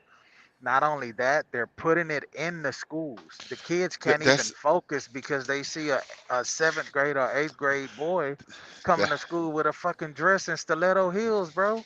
That's the biggest problem right there, because they're trying to That's where the hate comes about They're impressing a mindset on children that has not developed their mind to just think how, like they're very impressive. Like you can, children that would not normally follow that is now like,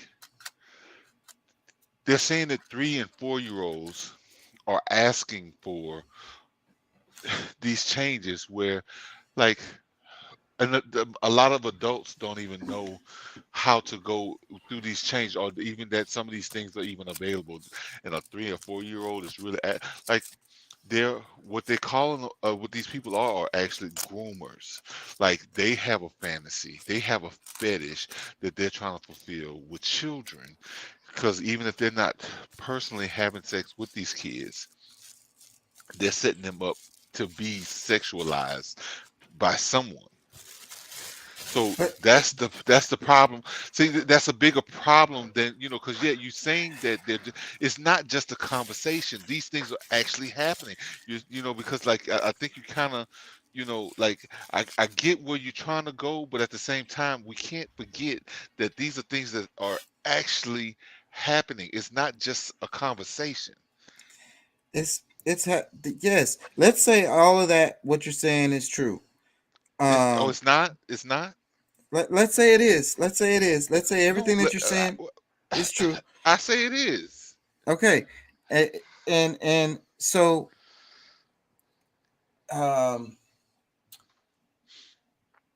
what made me forget what the hell. I'm sorry. If this is all happening, right? Let's say these things are happening in the schools, right? So can you not see how making this a political story is used it's a sensationalizing thing. It's a like emotional thing. It's a thing that gets you to not pay attention to things that's going to be really affecting your life. You know what I'm saying? Like directly. No, it's not. These people are serious. You thinking that they just got this as a game, as a political game. I think you are just like, you're denying hardcore, like the truths. Like I pay attention to what's going on with my son's school. I see it. Yeah, it's a big deal, bro. Like in my school district out there where we at, like it started as early as elementary school. Yeah, I mean, people are just ignoring shit. Do it, and they can't. And you think about it, how willing is a kid at elementary and middle school level, their maturity level? How can they stay focused when they got somebody that's walking in the class? And these kids be extra with the shit. You know what I'm saying? So now the class is distracted. Look, let me give a good example. There was protests last week of a man dressed up, he's a transgender or whatever, that's got like double G, LMNOP size breasts, just to like, what I'm saying, like I mean, what's the point? You know what I'm saying? All right, you feel like a woman, you this, that, and the other, but why you gotta have the biggest fucking breasts out there so that you got, 9 and 10-year-olds, that's like, okay, like, I mean, as a And kid, I don't like the way they exploit women, because the way that they act, that is not how fucking women act, bro. well, but That I mean, creates another situation too. but my thing is like, it's one thing if it's a woman and that's just her natural, and she that's just her, but this person is purposely going out of the way, having this big weighted breast that's fake, this prosthetics. It's the point that I saw that clip, and I don't even think it was real as far as like it was a stunt. It is totally real. No, the guy was whatever. That's still It is beside the totally point. no, because you make it up in your mind that these things are just political things. No, yeah, it is, but at How the same can time, we- this is it is happening in real time. This is How stuff can is we happening ever- in our schools? How can we ever get anything done if we're having a conversation and we're talking about healthcare or whatever? Let's say we're having a conversation, big wig sitting in the room. Let's get some healthcare for everybody. And then somebody says, "What about them transgenders?" And then the conversation goes left. We never get back to healthcare. Okay. And that would be stupid. I mean, if somebody's bringing up that and it's like, and they don't get checked in the middle of this, the conversation is about healthcare, and then somebody brings up This is what's happening on the political scene. That's the point of what I'm trying to say. But it's not. No, it's not. Like that's not the way it's happening.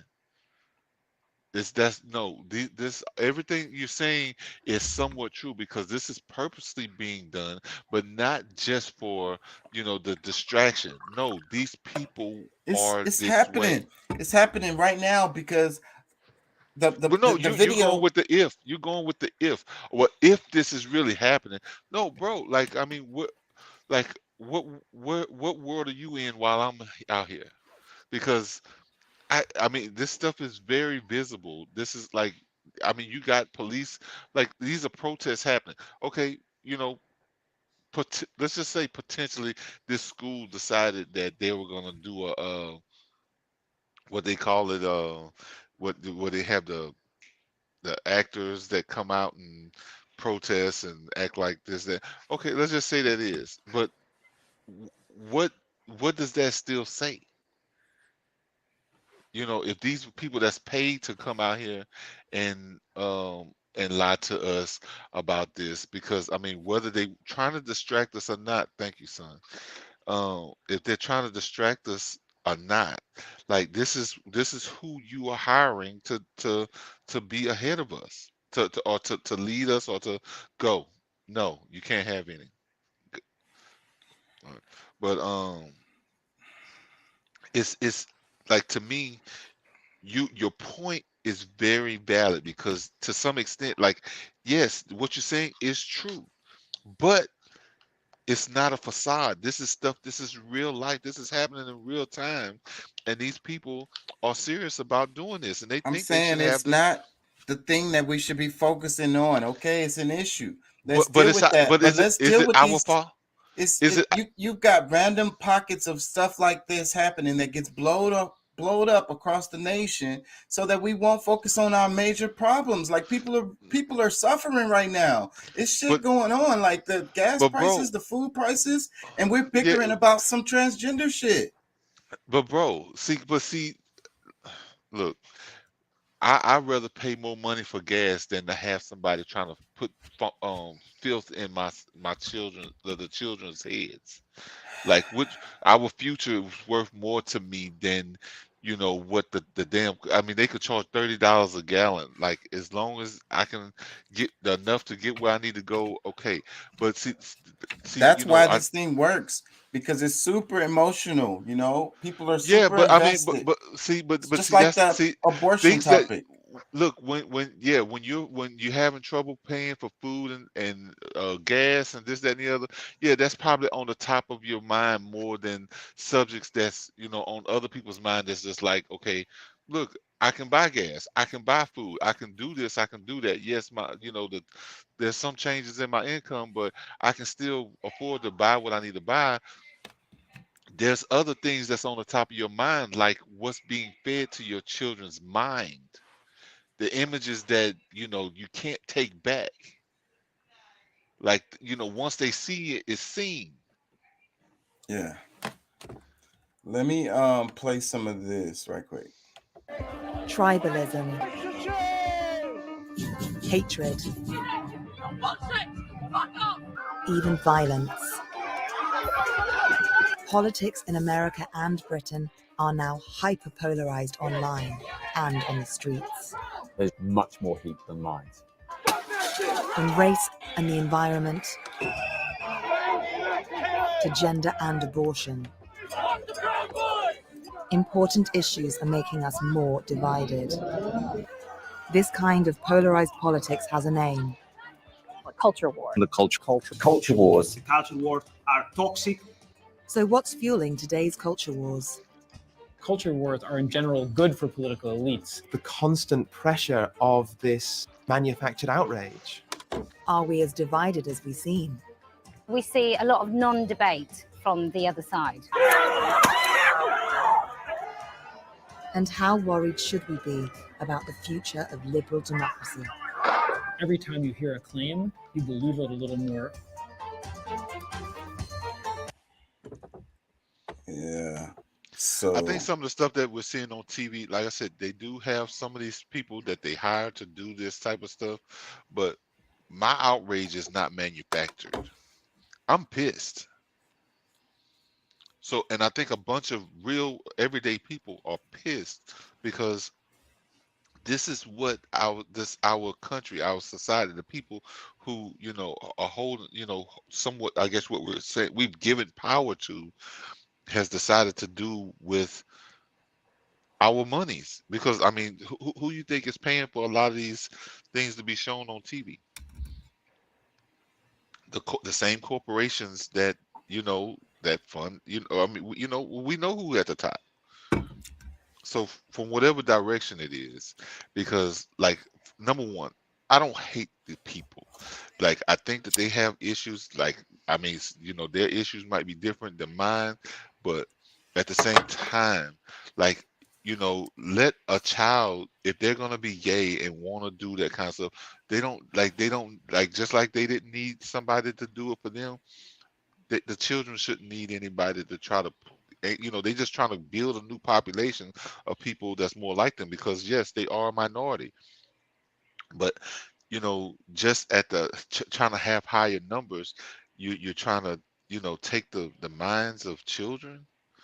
Like, I'm just saying those topics cause the politics to just stop. It causes the conversation to stop. It causes no moving forward. It causes ineptness in our politics and our ability to deal with the situations that we have to deal with. Somebody starts throwing in abortion or transgender or whatever, and the whole conversation goes left when nothing gets done. But at the same time, we was having a conversation about Herschel Walker earlier. Because of these types of things, people will vote for somebody who can't even speak up for themselves, just to keep somebody that will probably uplift that the kind of stuff that they don't want to see in their homes or in their schools and things like that. The social stuff, the culture wars. Exactly. Yes. And that's what we're talking about. And so, but that is not a freaking functioning system, bruh. They're gonna vote for this guy just because, and then they're worried about what somebody is doing in their household. No, I don't care what people do at their house. And most people that think like me don't care what people are doing at their house. It's what you're doing in public. It's what you're trying to do in schools. What you're trying to indoctrinate our children with. It's not. They're not doing just like, yeah, they do it at home, but they're in the middle of the street. Some of them out there twerking, trying to get some attention because they didn't have a daddy at home. You know what I'm saying? Like this Hey, is nigga. Hey, nigga, I ain't have a daddy at home either, but I me ain't gay. either. I Me learned to no, fall in me love with either. pussy. Me shut the Let me play but some no, more of this. I Check, didn't check, either. So check. Yeah, let me play some more. Check it. It's the start of Labor Day weekend in America. With the midterm elections just over 2 months away, Thanks, Herb Jones. I'm running for Congress. a Democratic candidate for the House is out campaigning. Herb Jones, running for office, run for Congress. Ask Republicans what do they stand for, and they really can't tell you. The previous president, I have zero respect for him. He's a coward and a crook. Even with a holiday in prospect, there's no escaping the bitter divide between America's two main political parties. We have Democrats now who are far extreme left, who are pushing an agenda that is completely un-American. And here, in Virginia, one factor inflaming the political debate is claims over teaching in schools of something called critical race theory, or CRT. The idea that racial bias is baked into American society. I am concerned about critical race theory being taught in our public schools. Nobody wants to be told that they're an oppressor and that they should pay for what they did. Critical race theory is a red herring. What happened last year is you had Republicans who manipulated this whole critical race theory up, and they scare people. They use it to scare folks. The row in Virginia over critical race theory exploded here. In June 2021, angry parents stormed this school board meeting in Loudoun County.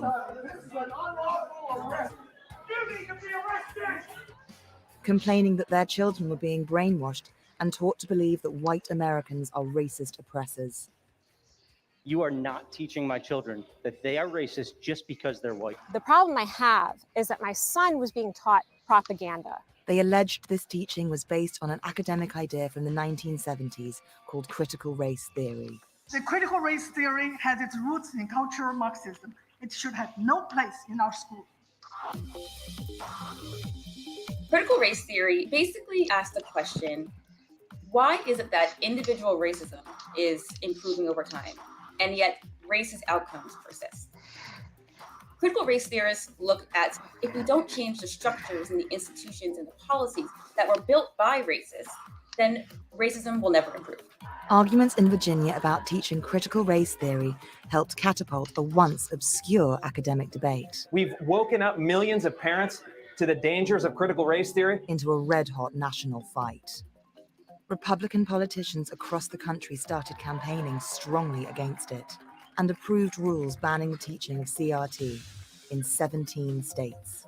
Another book that is on the summer reading for 3rd through 5th grade, it asks the question, can we send white people back to Europe? Dividing kids based on race, trying to say some are oppressors and some are oppressed. Those things are poison. The truth about what CRT really is quickly got lost. And so did something else. Although some schools do focus on racism in America, critical race theory in its traditional academic form has never been widely taught to American children. So what's really going on? Okay, so do you see how the example of the CRT thing was? It's like the transgender or the abortion topic just takes the political conversation completely left, and everything becomes inept, and they're not accomplishing nothing. Nothing's getting done. What about all the important stuff that's going on? Really, the kids needing. You know what I saw? They Pennsylvania don't have a school lunch program. I want to say, y'all don't fact check me, but it's this state out there. No school lunches. The kids are like, they get used to getting hungry. They're used to being hungry because they don't have no school lunch. So what I'm saying is these are the things that needs to be talked about politically and what we need to be fighting for and fixing, other than some stupid topic like CRT. I agree. I mean, because honestly, that conversation, in my opinion, is way stupider than what we're talking about, when, we're filling kids' heads with, because I mean, it's on the level, because I mean, if we really just taught real history, a lot of people gonna be surprised that the white people really had dark skin. You know what I'm saying? Like, a lot of them that we claimed that was, slave masters and this, that was, white. Yeah, they were white politically, not necessarily by skin. Until like what, the 1800s, late in the game, should we?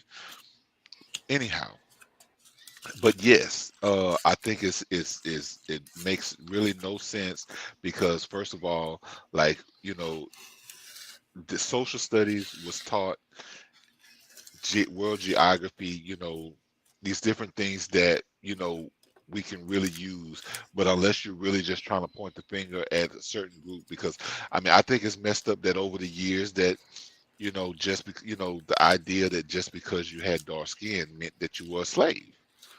So I mean, I can get into that argument as well, but at the same time, no, it doesn't make sense to add, fuel to the fire, where we're talking about, what kids are actually learning.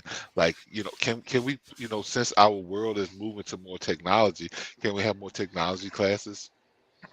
You know what I'm saying? Things that's going to actually prepare them to be competitive.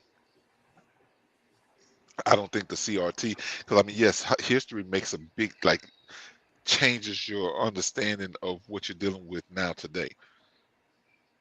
History is important, but a tainted history, because I mean, teaching them government, teaching them, like I say government, but civics and things like that. I think that's very important for them to understand the process and this, that, and the other, because it's their, it's their responsibility to understand those things about the law. Those things should be taught, but I mean, when it gets into like some of that stuff, just is senseless. And you bringing up the idea that people, kids are not eating, or they just not putting that into the budget for kids to at least have lunch. A lot of kids around the around the nation, shoot, that's the only meal they get is when That's they what get I'm to saying. school. That's an important issue. Talking about Yeah. CRT is a damn distraction. Let me play a little bit more of this. There is misunderstanding on all sides of this debate with critical race theory. There isn't enough empathy from progressives for understanding how uncomfortable and how worrisome conversations about race are to some families. My youngest looks very white, so they would look at her and say, "You are an oppressor." And I don't see how it's not going to cause society to move further apart. On the other side, there is the conservative distortion. And the conservative distortion turns critical race theory into so many things. School Choice Week in America, and a lot of folks across the country are demanding change to our broken education system. We have this group of conservative activists who are using the anti-CRT frenzy to move forward a different political agenda. Part of that political agenda involves whipping up critical race theory into the latest front in America's so-called culture wars, tapping into a fundamental conflict about America's future and what it means to be an American. Why don't Republicans want kids to know how to not be racist? And deepening the political divide between Republicans and Democrats. 80% of Republicans believe that America is in danger of losing its culture and identity, compared with just 33% of Democrats. The rage over CRT is a textbook example of how good politicians have become at exploiting these grievances around identity. Republican politicians in particular. To this day, many Americans believe that we are the best country in the world. So critical race theory comes along and starts to challenge that. And that can be very threatening, particularly if your identity as an American is a strong part of who you are. Stoking the culture wars has become a highly effective political strategy, using emotions and fear to trump facts and reason.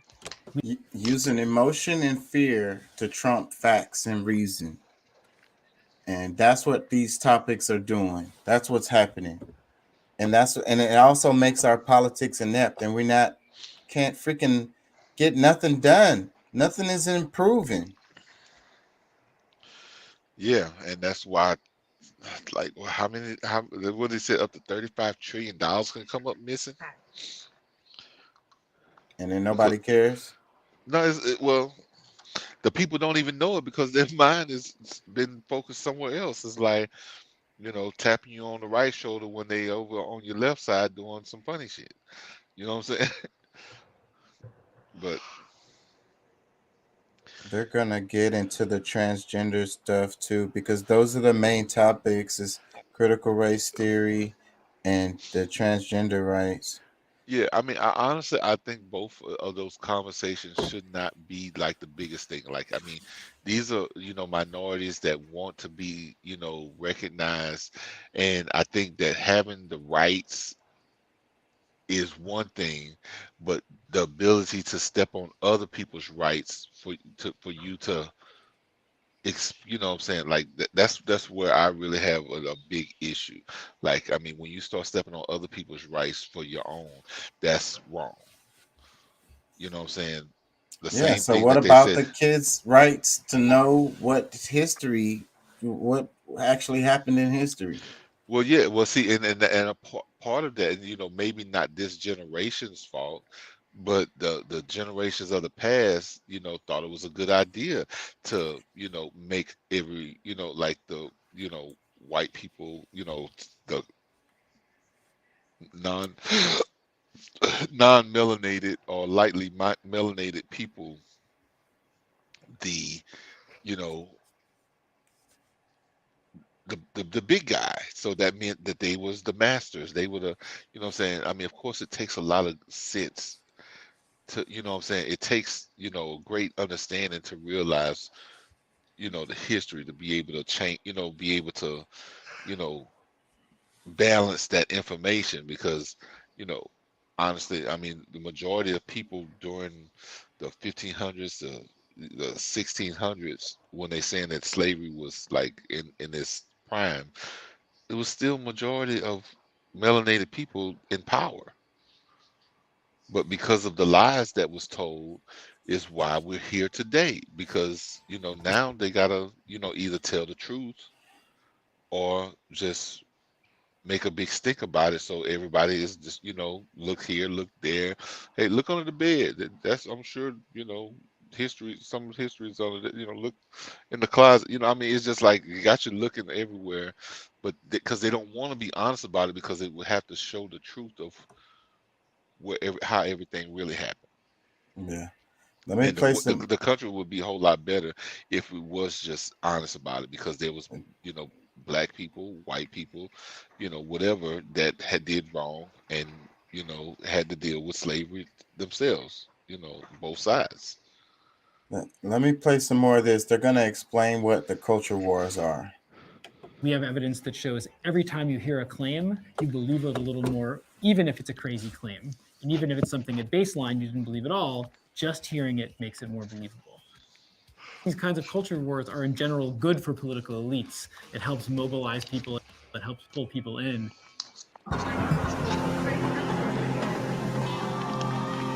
And it's not just politicians who profit from fueling the grievances of the culture wars. The media do too. Dr. Seuss went from being a beloved childhood author to worse than Hitler in just a matter of days. On eBay, you are allowed to shop for copies of Mein Kampf. You can buy all the racist filth you want if it's about white fragility. Between 2016 and 2020, Fox News primetime viewership increased from just under 1.9 million to just under 3.1 million. Donald Trump and the MAGA Republicans represent an extremism that threatens the very foundations of our republic. And sections of the liberal media have also profited. By the end of Donald Trump's term as president, subscriptions to the New York Times had increased from 3 million to 7.5 million.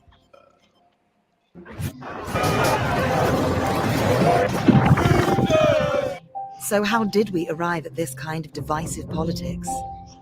The term culture wars goes back to 19th century Prussia.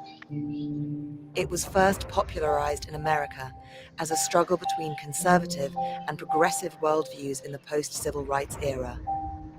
And observers agree that 2016 was a turning point. Not only with the election of Donald Trump, but also Britain's vote to leave the European Union. Out! Out! Political beliefs became more closely intertwined with identities. People view themselves through these issues. Like what you stand for is who you are. The political is personal.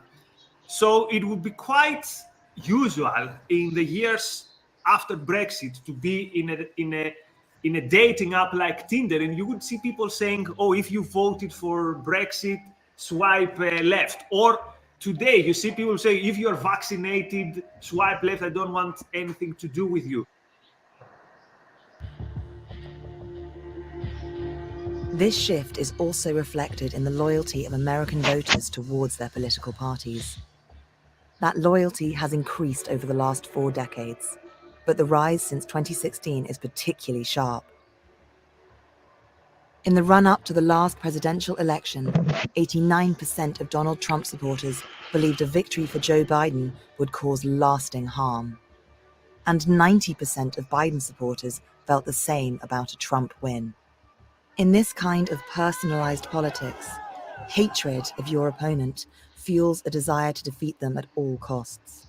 The left has decided to try to destroy our culture. You have many Republicans who are kind of giving up on democracy and want to move us into an authoritarian form of society. Sociologists call this affective polarization. It's very easy to see the other side as completely alien from you. You end up with what the academics call mega identities. And it's a zero-sum game that the other group has to lose in order for you to win. That becomes really difficult to move societies forward together.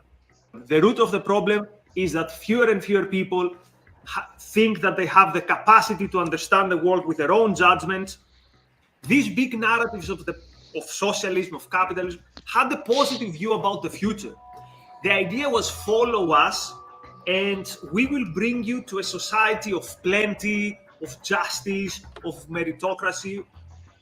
So as these big ideologies wither away, now it's more of a defensive battle. They fall in this tribalistic kind of conflict where they view the world through the prism of hating the other group. What do y'all think?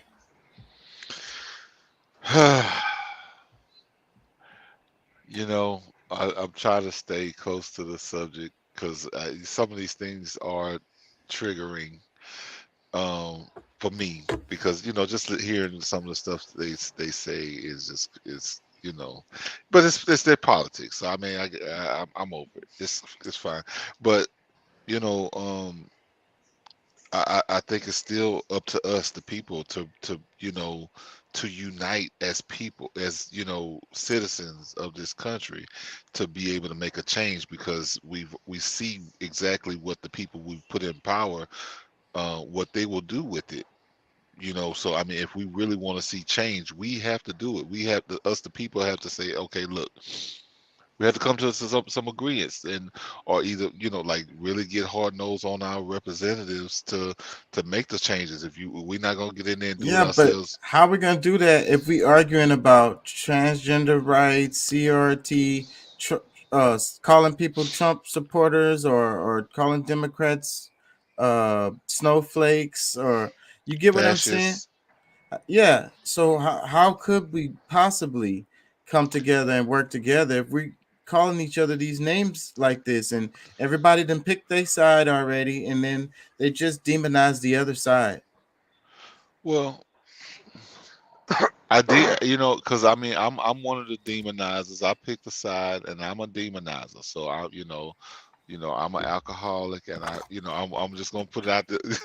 My name is Patrick, and but no, on the serious side of it, I mean, I think that it's, I mean, you can't give up. I mean, if you're gonna roll over, look, I mean, what we doing here? I mean, if we just came here, just to, hear our own voices, then, there's no real, like, we're not doing anything. So that's the issue that I'm trying to scream right now, is that hearing the voices of the people from the other side, trying to find common grounds. No, I think that I don't think that, because I mean, honestly, this conversation has kind of railed me back a little bit. I still feel how I feel, but at the same time, I do want to see change, and I'm willing to do my part. You know what I'm saying? I don't want to fight with my neighbor, over what the hell they do. Like, as long as they doing it in their house.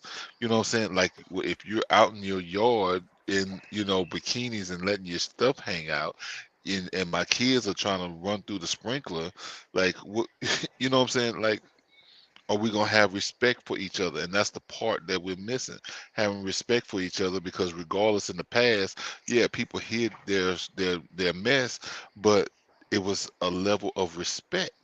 And now we're not seeing that.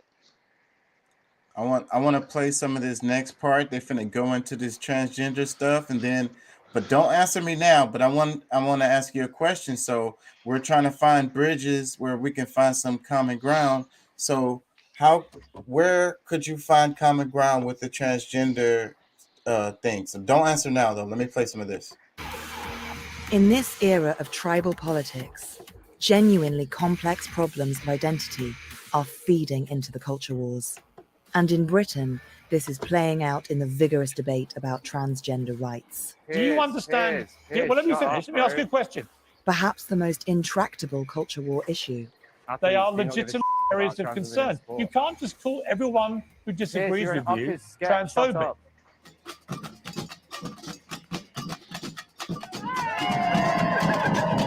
At this Pride event in England, proud expressions of transgender identity are on show.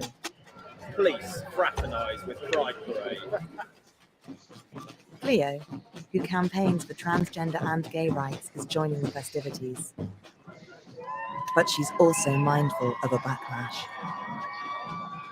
We're almost experiencing a crisis of visibility. There are conspiracy theories that trans people are taking over because people feel like they see more trans people around them. Like many in the transgender community, Cleo says negative media coverage is one reason the issue of transgender rights has become so noisy and divisive in Britain. There is a sort of cyclical relationship between the media and the political establishment. It just shifts copy. It's almost soapy in a very grim way. At the heart of this quote unquote culture war are individuals, people who just want to get on with their lives. And instead they're having to deal with the constant pressure of this manufactured outrage. The media may be a factor, but transgender rights have become a uniquely toxic and polarizing issue. So what else explains why the opposing sides feel such animosity?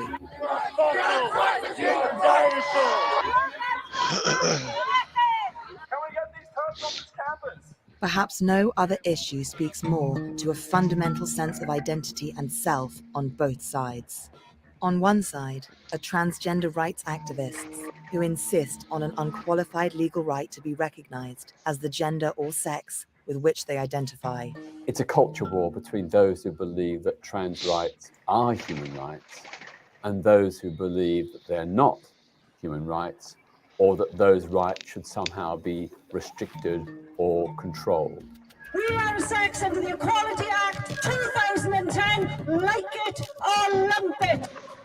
On the other side, many so-called gender-critical activists say this argument is disingenuous and point to the fact that transgender rights are already protected by law, something they're not opposed to. What they oppose is a change in the law to self-identification, whereby anyone can be legally recognized as the sex with which they identify without any medical gatekeeping. They say any women's space and override hard-won women's rights. the argument is not about whether there should be legal protections for trans people. There should be.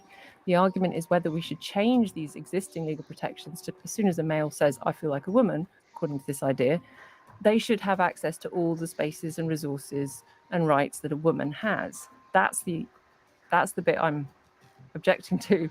This is a debate where convictions are deeply rooted on both sides. It's like a civil war. Both of them are kind of fundamental doctrines. Both sides are making kind of strong, principled, far-reaching claims. And that's why it's so difficult to reach a compromise. An irresistible force meeting an immovable object.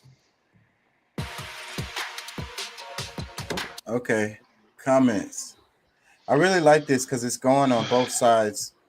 Well, you know, this does have a lot more balance than what we've been hearing. But, you know, to me, it's just like it's unfair to choose one group over another. So, you know, just like the example they just gave about the you know, a guy that changed to a woman, he wants to be recognized as a woman. Okay, but then what about the women who, you know, who've already existed in this space for, you know, their entire lives, that are not comfortable with what they know is a man in a stall next to them, which, you know, maybe it's a, you know, a small percentage of times that this happens, but, you know, there's rapes that's happened even in schools, with this, you know, this being the ability of a boy being able to go into the girl's bathroom and, you know, utilize it how they choose. But like, that's the whole thing. Like, my whole thing is like, your rights end where mine begin.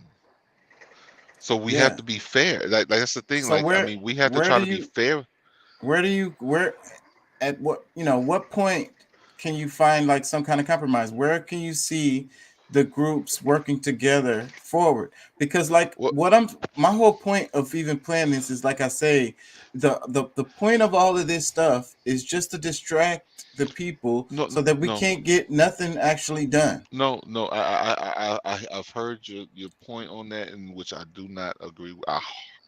I totally disagree that's the only motive, because like I said, this is not people just playing. These people are actually going to get surgeries. These people are actually, like, you know, changing who they are, what they look like, and everything, just to fit into this this feeling that they're having. So it's not just, like I said over and over again, this is not just a conversation. But people have been doing this forever, bruh. Yes, but the problem is, and you know, see, the thing is that the people that are encroaching or trying to step over the line is asking other people to compromise instead of the ones who's actually being the aggressor. Yeah, all I'm saying is the gas prices, the food prices, the freaking inflation. That shit is way more important. But see, you're distracting the conversation now with. But with I don't that, think that because it's more important than a male who identifies as woman to be able to use a woman's facility. That's bullshit, bro. Because we all on here have sisters, mothers. Exactly, and how do we protect them? How do we protect them? I don't want my daughter go use the restroom and she comes back terrified because there was a man in there using the bathroom, bro. Like, we gotta, these wearing are a big dress, issues, but they bro, because pedophilia and these perverts, this is a real issue, bro. And these little girls and boys are being raped. I want to say rape, bro. Look. Let me say this. Let me specify this before we get too far in this, because I do not think that each and every one of these transgenders are, like, you know, pedophilic or trying, you know, sexual, you know, predators. But we have to leave space. We have to leave space for those that are. And the protection you demonize the whole group on some prejudice type of situation. And No, that's not what's happening. Don't do that. Don't do that. Out the demonizing, if they feel like it's demonized, the way to cut that shit out hey, it's fine for you to be a transgender person, but because you identify as woman or you identify as man, don't mean that you get to use their facilities, don't mean that you get to play their sports, don't mean that you have rights, the same see, rights but that a woman has. You know, like we have to cut that part out. That part has to see, be cut the fuck out, bro. So, but now, and look, now if they go the whole yard, like, cause I would maybe if they're gonna go sit down and they can't even, they don't even have the option of standing when they go pee. Like if they actually, because these are people who are dressing up and looking like women, but they still have the genitalia there to act as a man. see, look, this is the reason why we can't have universal health care. This is the reason why we pay so much for We probably insulin shouldn't. We and probably shouldn't have it then, because I mean, and freaking antibiotics. This is the reason why it costs so much when we go to the freaking that's not hospital. why. No, that's not why. That's not why. I mean, because I mean, if that's something that we as a people are going to focus on, we can do that. I mean, yes, We it gets can't. We it can't gets because we get to you arguing don't. about No, this. no, y'all don't, because you know other things are more important. Because see, Man, that's the whole thing. my thing is you can't make one more important than the next. There has Look, to be a balance. There has to be a level playing field. And the fact that, okay, that these people, they want to be this certain way, it's the point of the thing. It's the point of the fingers. The people saying who's causing the shouldn't problem supersede want the other their side shit. to solve it. That's the biggest problem here, is that the people who are being the aggressors, who's causing these issues to have us to talk about, because they want to be something that they know they're not, and want us to follow and be under the illusion But look, along with them. why is it so political Well, now? you Like I can't say, tell they've been they're having not that because these people forever. Because they're forcing it more, and they're trying to grow their crowd. Like they're trying to be, like, look, I get that they're How do you know they that's want really to. happening and it's not the media manipulating and blowing that shit up? How do we know that? Yeah, how do Well, we know that it's so many incidences of all of this stuff? okay, And I mean, are we gonna talk in hypotheticals, or are we gonna talk it real? Because I mean, yeah, I mean that's a possibility. Now what? well, that's what I'm saying. So then that's what I'm saying. It's if it was been going forever, why is it political now? That's my point. It's because it's a tool to get people to not pay attention to what the hell we need to be paying attention to, fixing our freaking economy, Okay, I mean, where our food is but being grown. what side is doing that, bro? Because like I see people on the left pointing the finger at the other side, at the right, but on this subject, because and honestly, like, really, even the CRT is coming from the left, what we call, at least what we considering to be the left. Like, I mean, we're talking about people who are being, like, I don't think you're seeing it or hearing me, because you've already made up in your mind that anything that we're saying, we're the ones that we're the problem. I'm not saying that. I'm Well, saying that that's what it sounds like to me. Maybe I'm too lopsided and feel like I'm the one that's being, like I'm not being considerate about the whole thing. But when it comes to my child, am I supposed to say, oh, fuck my son, fuck my, my nieces and nephews and cousins and all that, fuck them, and let all these people just have their way and do the same thing that made Rome fall? Like a society has already shown us proof of what happens when you go down this road, and people who step up to fight against it, they're the bad guys, because they're the ones out in the street willing to fight for the shit that they I believe in. think it's another way to pull people's strings. It's like a puppet. It's a Pinocchio. It's what's they find which one that really bothers you, and then they pull All on right, it. well, you tell that to a transgender. You tell that to a transgender. that they full of shit and they just trying to, you know, or even the politicians that support it. You should tell them that the media is blowing up something that's not really a pandemic. all this shit is a lie. You know, all your feelings and everything that it's just like the CRT topic. That's the reason why they're covering it here on this video. It's the same thing. I mean, it's just we've talked fire. about it, and we know that like it was totally named improperly. So you know, I can get along with that being more of a political ploy than this whole, because I mean people are actually changing everything about themselves for this. Like we got children, like I mean, you know, yeah, we're seeing like the basketball player, I don't know if we can say his name or whatever, but yeah, got his son, you know, doing, you know, like yeah, a lot of that stuff I think is they were paid to do stuff like that, or you know, they're able to be a part of the society, you know, the cool crowd, or you know, the in crowd, because they, you know, they're helping promote this type of lifestyle. But like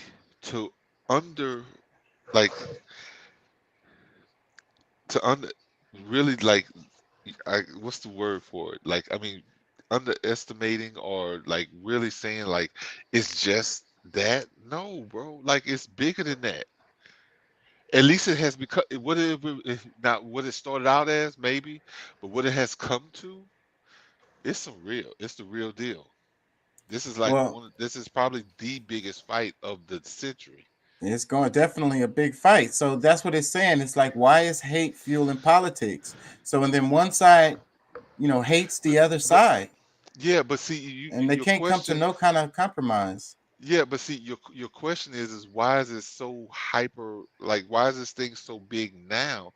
But that's because before, like in the 70s, and like when people were dressing up and they were doing the exact same thing, you know, except that it wasn't maybe not. There's no surgeries, or if there was, it was on a low scale. But when we're really looking at it, like there's more people that's trying to have some expression. They're like, maybe they hate the country. Maybe they want to see it tear down and turn it into something else. I really don't know that part of it, what their motive is behind it.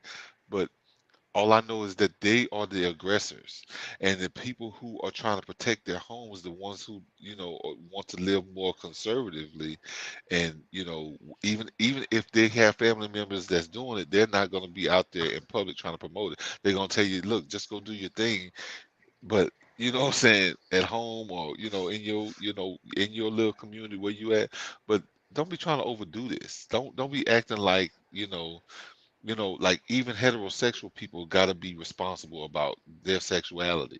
Like you don't have the right to come out here and, you know, impress your will on everybody else just because of how you feel, and to hell with everybody else. Let me play some of this right quick. It's a conversation where many are scared to voice their opinions for fear of abuse or even losing their jobs. Is that working? We sometimes do get blocked. And those who do speak out can be polarizing figures. If you can look at the person next to you and you can say, women don't have penises, I promise we will win. Kelly J. Keane is an outspoken critic of gender identity ideology and a staunch defender of women's rights.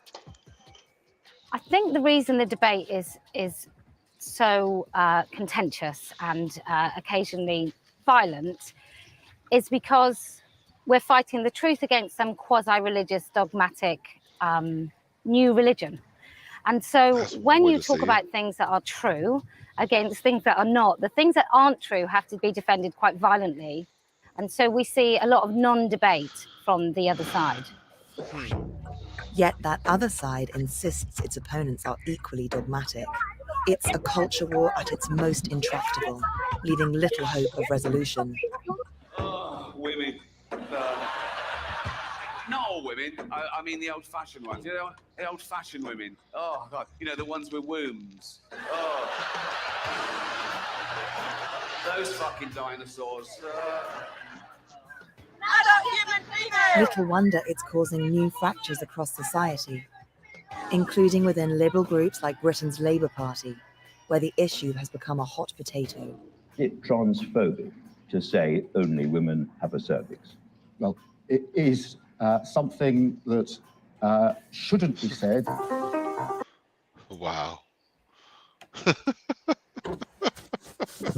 do you know how insane this is? Like, if what you're saying is true, do you know how genius and diabolical these people are?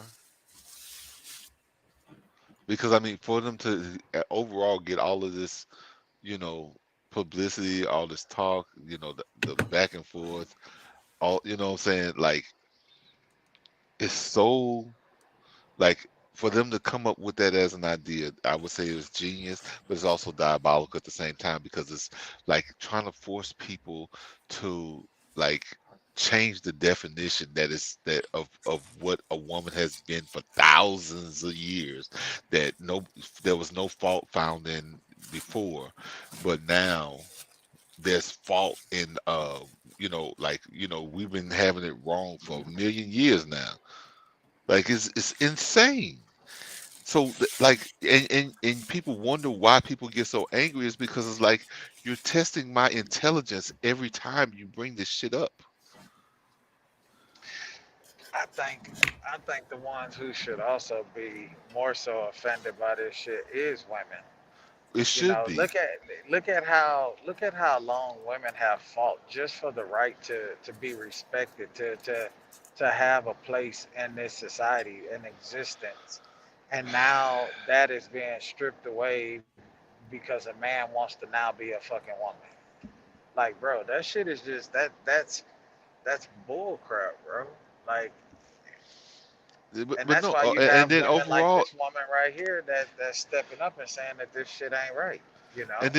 And then the overall thing about it is that eventually, if they don't fight against, if there's not enough fight against it, then their identity will have to change because somebody else wants their identity. So, but I'm gonna ask y'all. Wait, I asked you, Pat. Let me ask you, Deuce.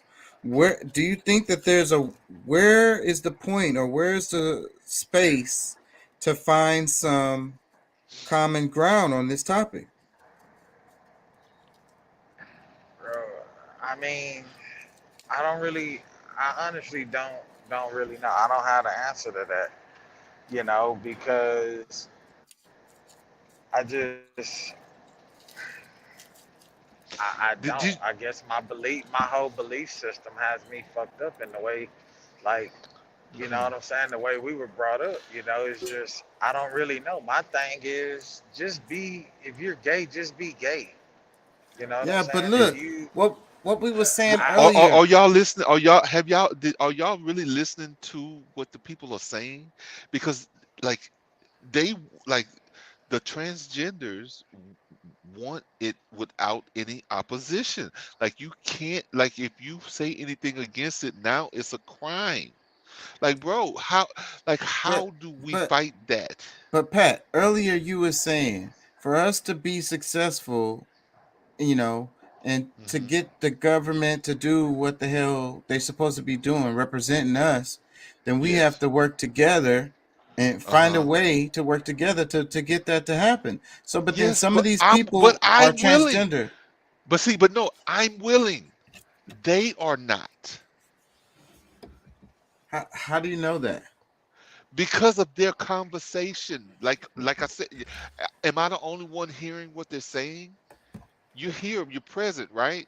Like, my thing is that, okay, they're the ones who are, you know, like, they're trying to set the stage of what, you know, will make them happy and what they're going to accept or what they're not going to accept.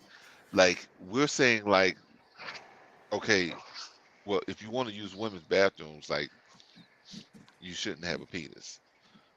Well, no, I should be able to have a penis, and you do, like, they are the ones that will not compromise. But look, on that topic, on that specific topic, and what I was saying before, they've been transgender people forever.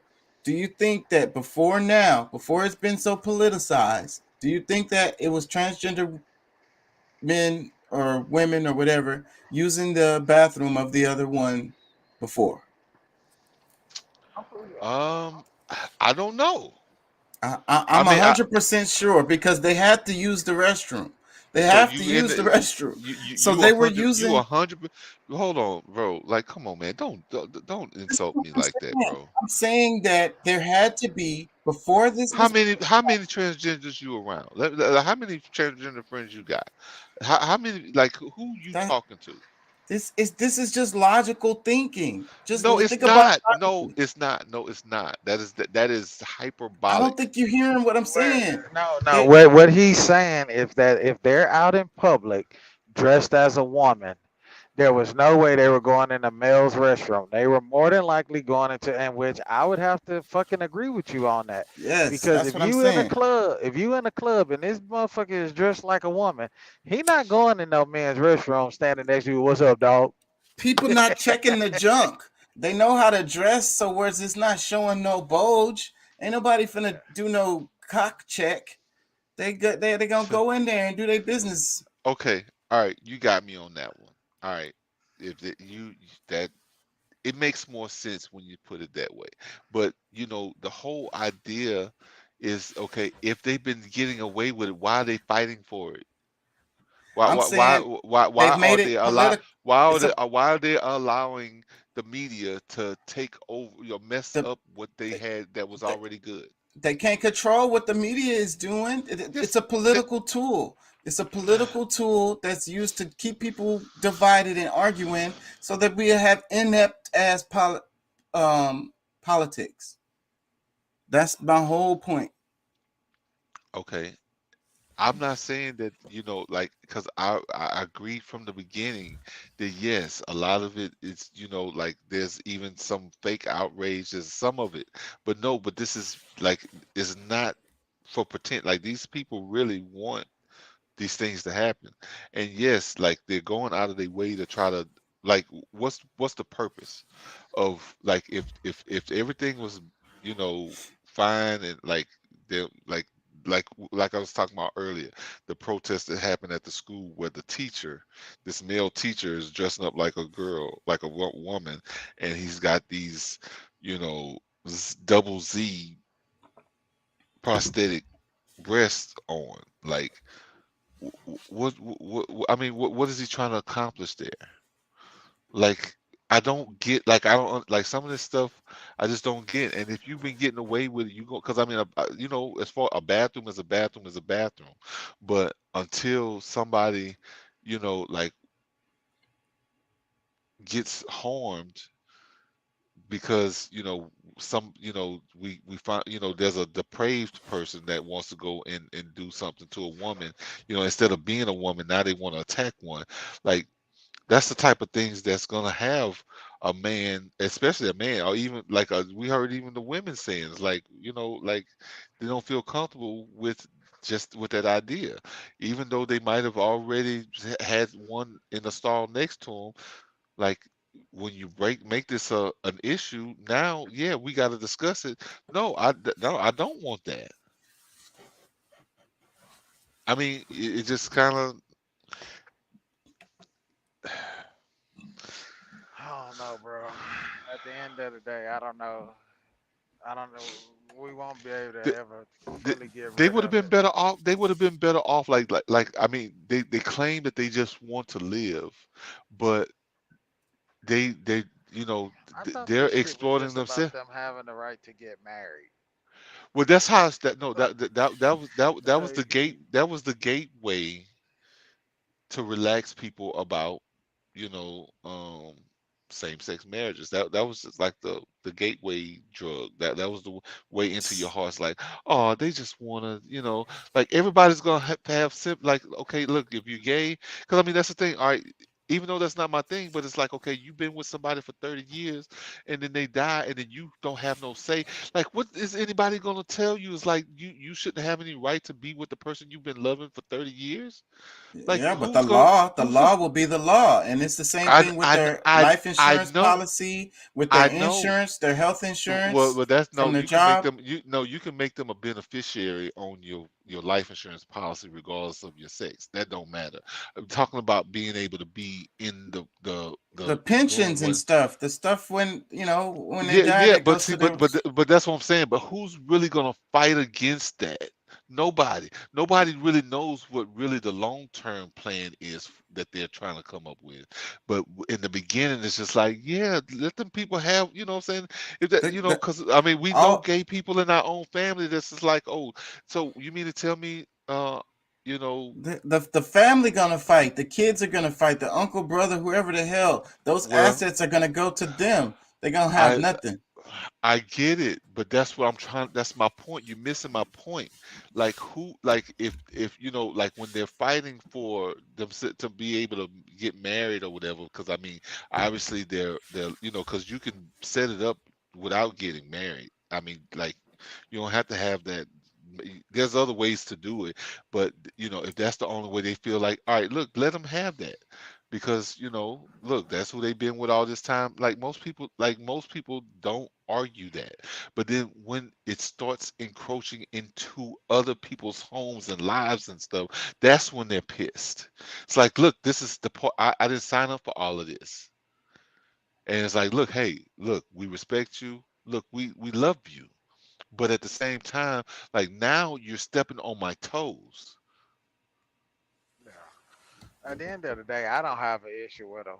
Like we all have that shit in our family, and I have a cousin that I love dearly, that is a transgender. Went from female to male. She still has her genitalia or whatever you want to call it, but she ended up having her breast removed. But I love her dearly. Like it ain't it is what it is. I respect that she changed her name. I'm not gonna say her name, but she changed her name and all of that, and I call her and I just be respectful of her, But the thing that I can say about her is that, or him now, is that he's not trying to put that shit on everybody. That's what I'm saying. Some people are really respect because this is his life on everybody else. He's just kind of like, hey, man, because if it was really, this is what I want. This is who I am. But see, that's the type of stuff I respect. That's the type of stuff I respect because they did it for themselves, not to try to prove something to everybody else. So what? So dude's got a testimonial where it's not affecting them or whatever. So what, Pat? What example can you give us where it's came into your household and affected you personally? Well, I don't allow it into my household, but there are things that they're doing in schools that I'm able to say, okay, now I don't because now like they make sure that you can you sign off that it's okay for them to go to these little book readings and these little things where they're displaying stuff like that. That's how I know when it's not just a normal reading a book, because it's school. Like if you just reading regular books, why do I need to sign off for him to be a part of this book reading? Because they want you to be able to sign off that Jack and Jack went up the hill to fetch a pail of water. You know what I'm saying? Like, I mean, people are not stupid, bro. Like, I mean, I'm saying that it's the media blowing this up, and it's not really real. You said that it's coming into your household, and that's what's making you angry. But you don't have any real examples of that. No, I never said it was in my household. I just told you I don't accept it in my household. But at the same time, what they're trying to be able to undercut it, because like if I don't have the right to send my kid to public school like everybody else without them trying to fulfill their agenda secretly, they don't even really want you to know what the full plan is for the school year. But they do try to slip in these little book readings with the transgenders and telling sex stories to kids. And if you're missing that, I don't know, maybe your kid, no, your baby is younger than mine. So you are going through it, and maybe your your girl might be signing to say, okay, that's fine. They don't care, but you obviously not getting the emails. You're not getting the info of what's really happening at the school your kid is in, because it's there. We in the same state, bro. Yeah. Well, all I know is that, like, my cousin, which everybody, when you see us together, everybody thought that was my sister. Now my brother. And I remember having to fight and defend because motherfuckers, back then coming up, and so I understood what they were initially fighting for, just having a right to exist and be who they are, but the fact that I have an issue with the fact of, because I identify as woman or man, I should be able to use the bathroom in which I identify with. And we have said, yes, we all know that over the years they have used the same restrooms and people didn't know it. And that's, there's nothing that we can do about that. But I think being on the forefront of people's mind and people having this understanding, and then you think about the climate and the world in which we live in now, where women and children aren't safe anymore. I mean, it was shit going on back then, but people, like you say, there was a level of respect. People have no respect in this day and age for nobody. Yeah, I mean, people's and I actions think are that's actually. what I think that's what people I think that's where people are trying to draw the line, because it's like, we're seeing the pedophilia shit in our own government, so people don't even feel safe. We're So seeing it happen on the other, major platforms where these kids are being tainted, and it's just, now people don't trust that shit, bro. So yes, people fight back on it, but because I it's don't have an legislation, issue. it's legislation being written behind all of this. You know what I'm saying? Yeah, It's not just talk, bro. and not only that, bro, we don't even have a fucking law in place that protects black people from hate crimes. You know what I'm saying? But if you're black and you just so happen to be gay or transgender, and somebody, you're protected. It won't You're it won't protected. it no it hasn't been protecting them. No, it can protect the others, but a lot of times it doesn't even protect the black ones. I want to play some more of this. I'm gonna skip over the part where they talk about the effects of social media, because that's pretty much common sense. The video is "Why is hate fueling politics?" And then they had a segment on here where they was talking about, it is interesting, but that's pretty common sense how divisive our fucking algorithms are. Well, And the overall answer, they make money off of the posts that you boost, and the hateful ass political stuff. what see, but the whole thing, because I hate to say that I'm hating. See, my thing is, like, yes, I am upset. I'm disgruntled about some of the things that's going on, but, like, I guess the hatred would not be toward the people. It's more so toward, the like the hypocrisy that is going, that's actually happening within that conversation. You want to have rights, but you don't really care that it intrudes on others' rights. Yeah. So, but that's really emotional, and it comes from a place that people feel strongly about. So then the slippery slope is hate. It's about being, but I mean see, but who's initiating the first level of hate for them to, the disregard what, what I'm saying? They, like, okay, this is supposedly a group that has felt what it's like for people to overlook or not care about what their rights or whatever. You know, maybe they're really overstepping to begin with, because if this is who you are, this is what you feel like you are, then, you know, do what you need to satisfy your own heart. You don't need to prove it to anybody else what it is. You know, you don't need everybody's approval for you to feel how you need to feel. But when you start trying to, use this whole idea, this market, to, try to intrude on, young I mean, minds. but I get it. It's been, but I think at the core of it, Pat, I'm gonna say this. I think at the core of it, the genuine people that are homosexual don't want this. I think this is I more know. so of the new. Hold on. Let me finish, bro. I Yeah, think I this is agree. more so the new age people, because I think at the end of the day, the people that's been practicing or that have lived that lifestyle of homosexuality just wanted a right to exist and not have hate crimes be committed against them because of who they Hmm. love.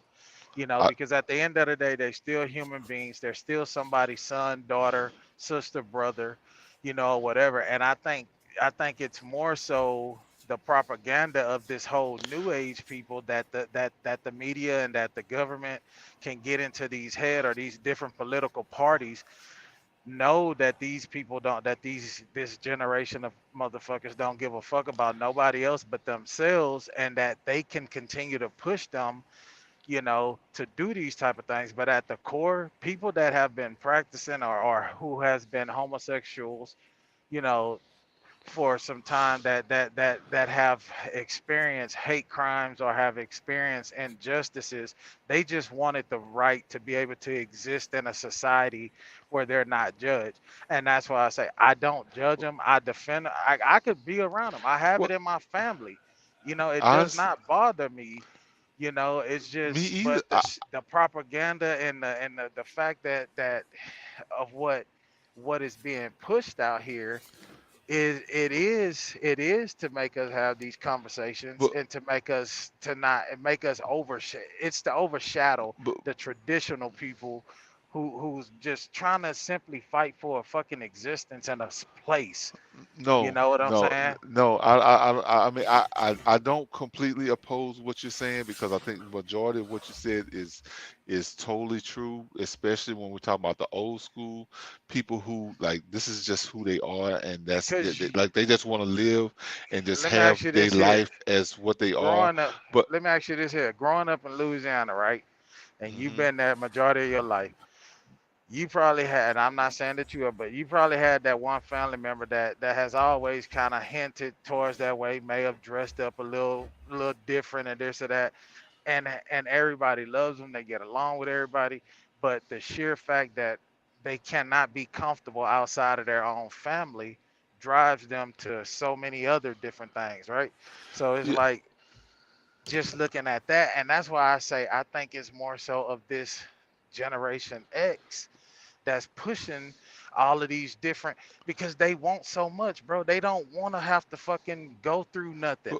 but You know see, what I'm but saying? but I think that they're suffering in other ways, that things within their mind that they have not really, like, they don't really want to look at what their core issue is.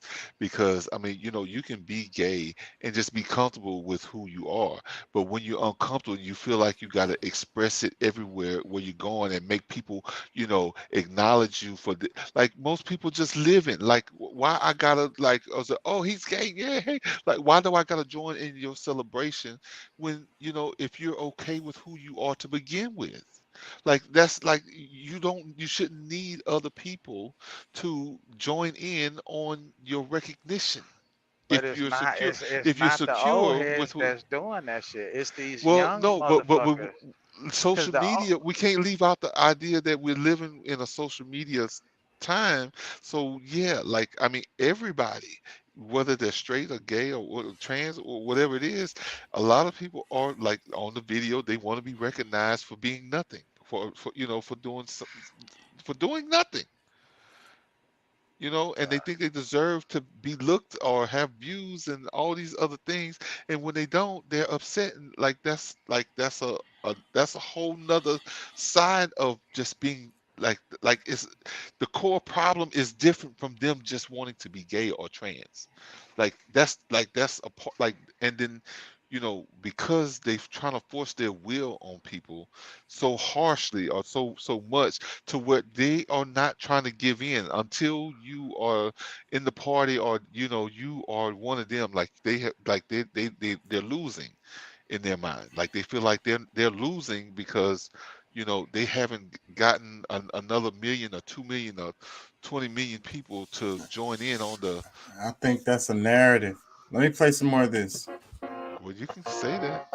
Attention deficits, opportunistic politicians, cynical media, identity politics.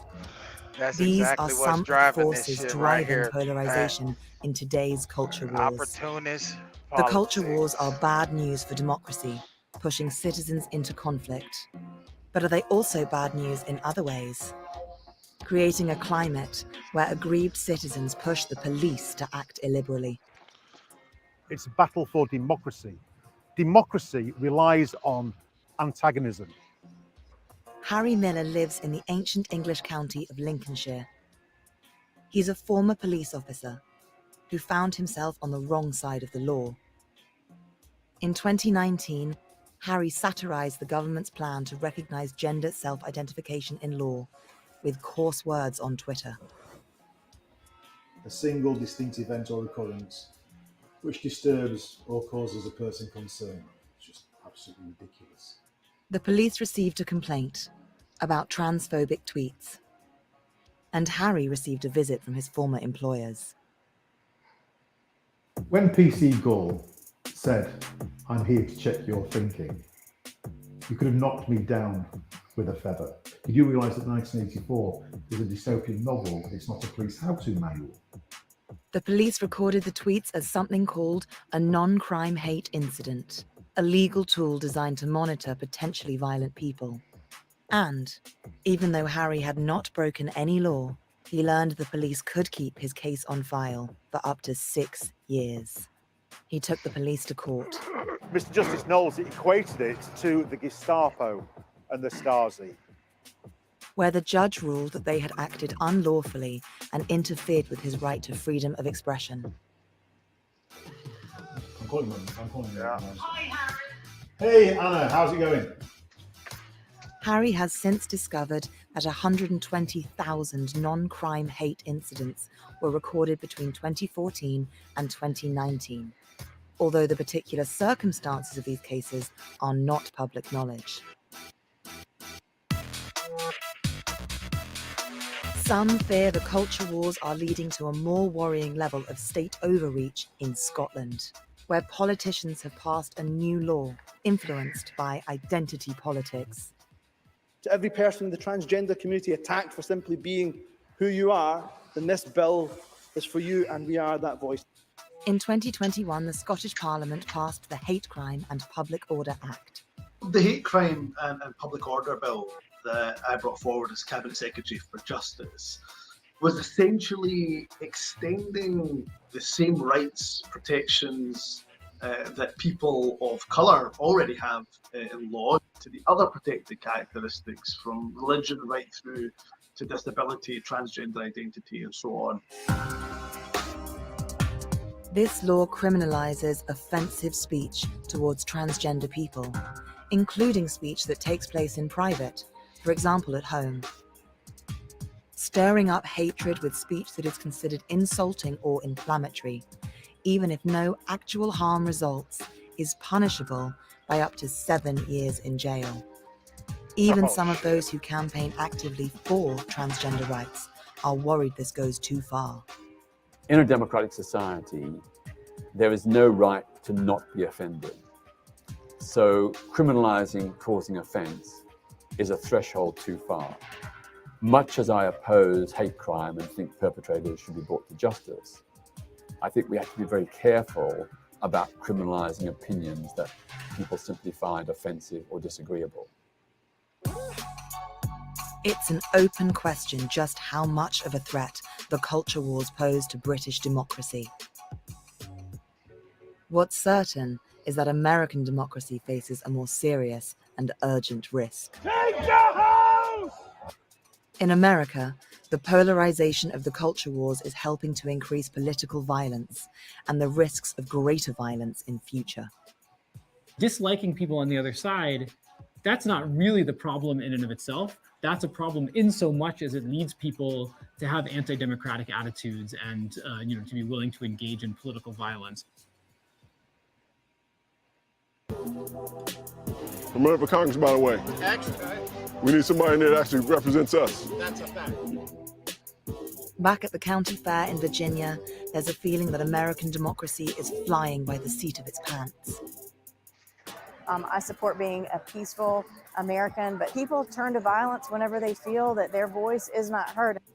If we don't get past this, our country and our future is in jeopardy. If we don't, we're going to lose our democracy and we're going to lose our freedoms.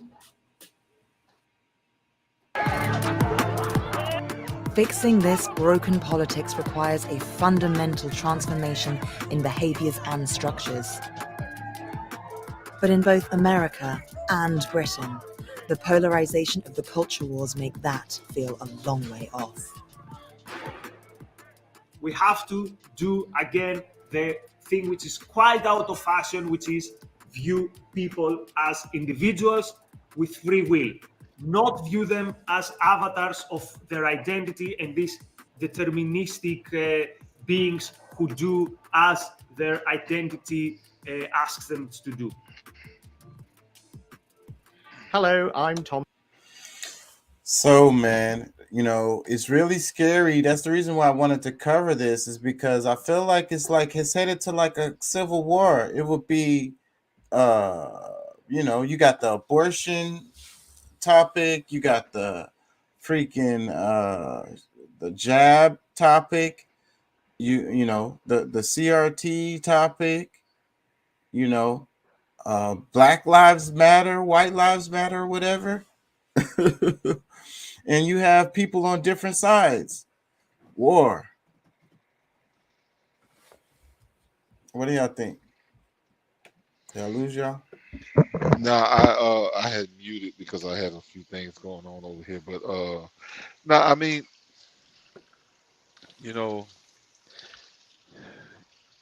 honestly, I'm not scared about it at all. I mean, it's been something that's been brewing for a long time, and shit, made a better man win. You know what I'm saying? Like, that's really how I'm getting to it right now. It's just that, if you've been trying to compromise, people have been trying to compromise, but the more you compromise, the more they try to encroach on your, they're not trying to be fair. They want total rule. They want to be able to control everything, no matter if it means living a lie. And I think justice will prevail. Well, a lot of people are gonna die, and who knows which side? Who knows which side's gonna win? No, nobody knows. I mean, at some point, just like in any other war, there's a bunch of people left on both sides. There's gonna be people that's gonna die, in the name of, righteousness or whatever that they believed in. And then there'll be people who just like, all right, look, we don't whipped enough ass, we done did this, that, and the other, and all right, so we gonna, they'll compromise then. And then which side is right? So that, again, like I was saying earlier about perspective, it all comes down to each person's perspective, right? They decide that what they feel is right, and they're righteous, and they're fighting for it, and they really believe it in their heart and soul. They're willing to die for it. Yeah, some of yeah, but which side is right? Well, that's the thing. I mean, I've said this before. I mean, everybody, I think, I would, at least I hope that when somebody's fighting on something, they feel that what they're doing is right. So both sides are right. So then where in their own perspective. So where do we find a common ground for us to be able to move forward as a community? Well, I've said it a couple of times, and whether you accept it or not, it's like, okay, I mean, if we're not willing to be fair with each other, if you know what I'm saying, if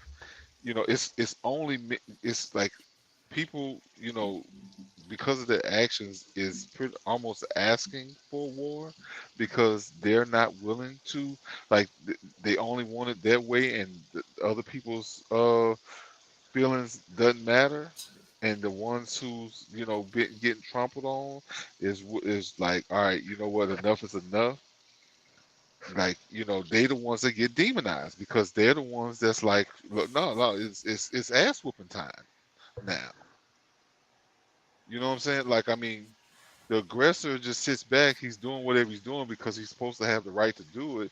But it's like, okay, no, all right, maybe, okay, you have the right to say what you want, but it doesn't mean that everybody's supposed to agree with it and that that's the best thing for our society. I want to read some comments because I'm probably going to wrap it soon. I can't stay on that long. I got to work a double tomorrow. Here's a on 3 hours, aren't we? I'm telling you, yeah.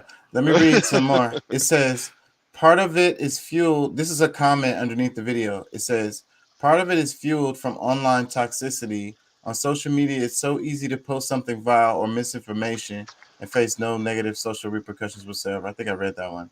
Another one, it says, if you can convince your followers that the others are inhuman, then you can convince them to do inhuman things. That's kind of the point of what I was trying to make. Let me read another one. It says, well done, economists. I think the culture war is an indirect effect of profit-driven media. Clicks translate to money. Big tech companies and their algorithms also strongly contribute to this. That's what I'm saying. Let me read another one. It says the two-party system is the least partially responsible, in my opinion. Politics needs to move beyond the dualism and become far more plural than it is if we will ever move beyond the current state of severe polarization. So they're making money off of this, and that's the big reason why it's driving it. Us fighting and arguing about this, that, and the other. Meanwhile, they're running out the back door with the bag. The politicians running out the door with the bag. The tech companies running out the door with the bag. The ad companies running out the door with the bag. Okay, so what we gonna do? We're gonna sit back and just talk shit about them and how they run it.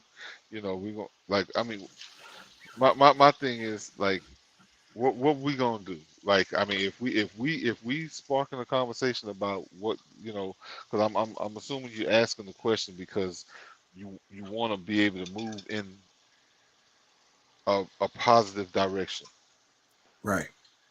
How, like, I mean, because, I guess my question to you is that if the group of people, let's say, we left and the right, and the left has been, very aggressive about their stance and don't really want to give in, and the right is saying, look, we don't agree with that, and we shouldn't, take it that far as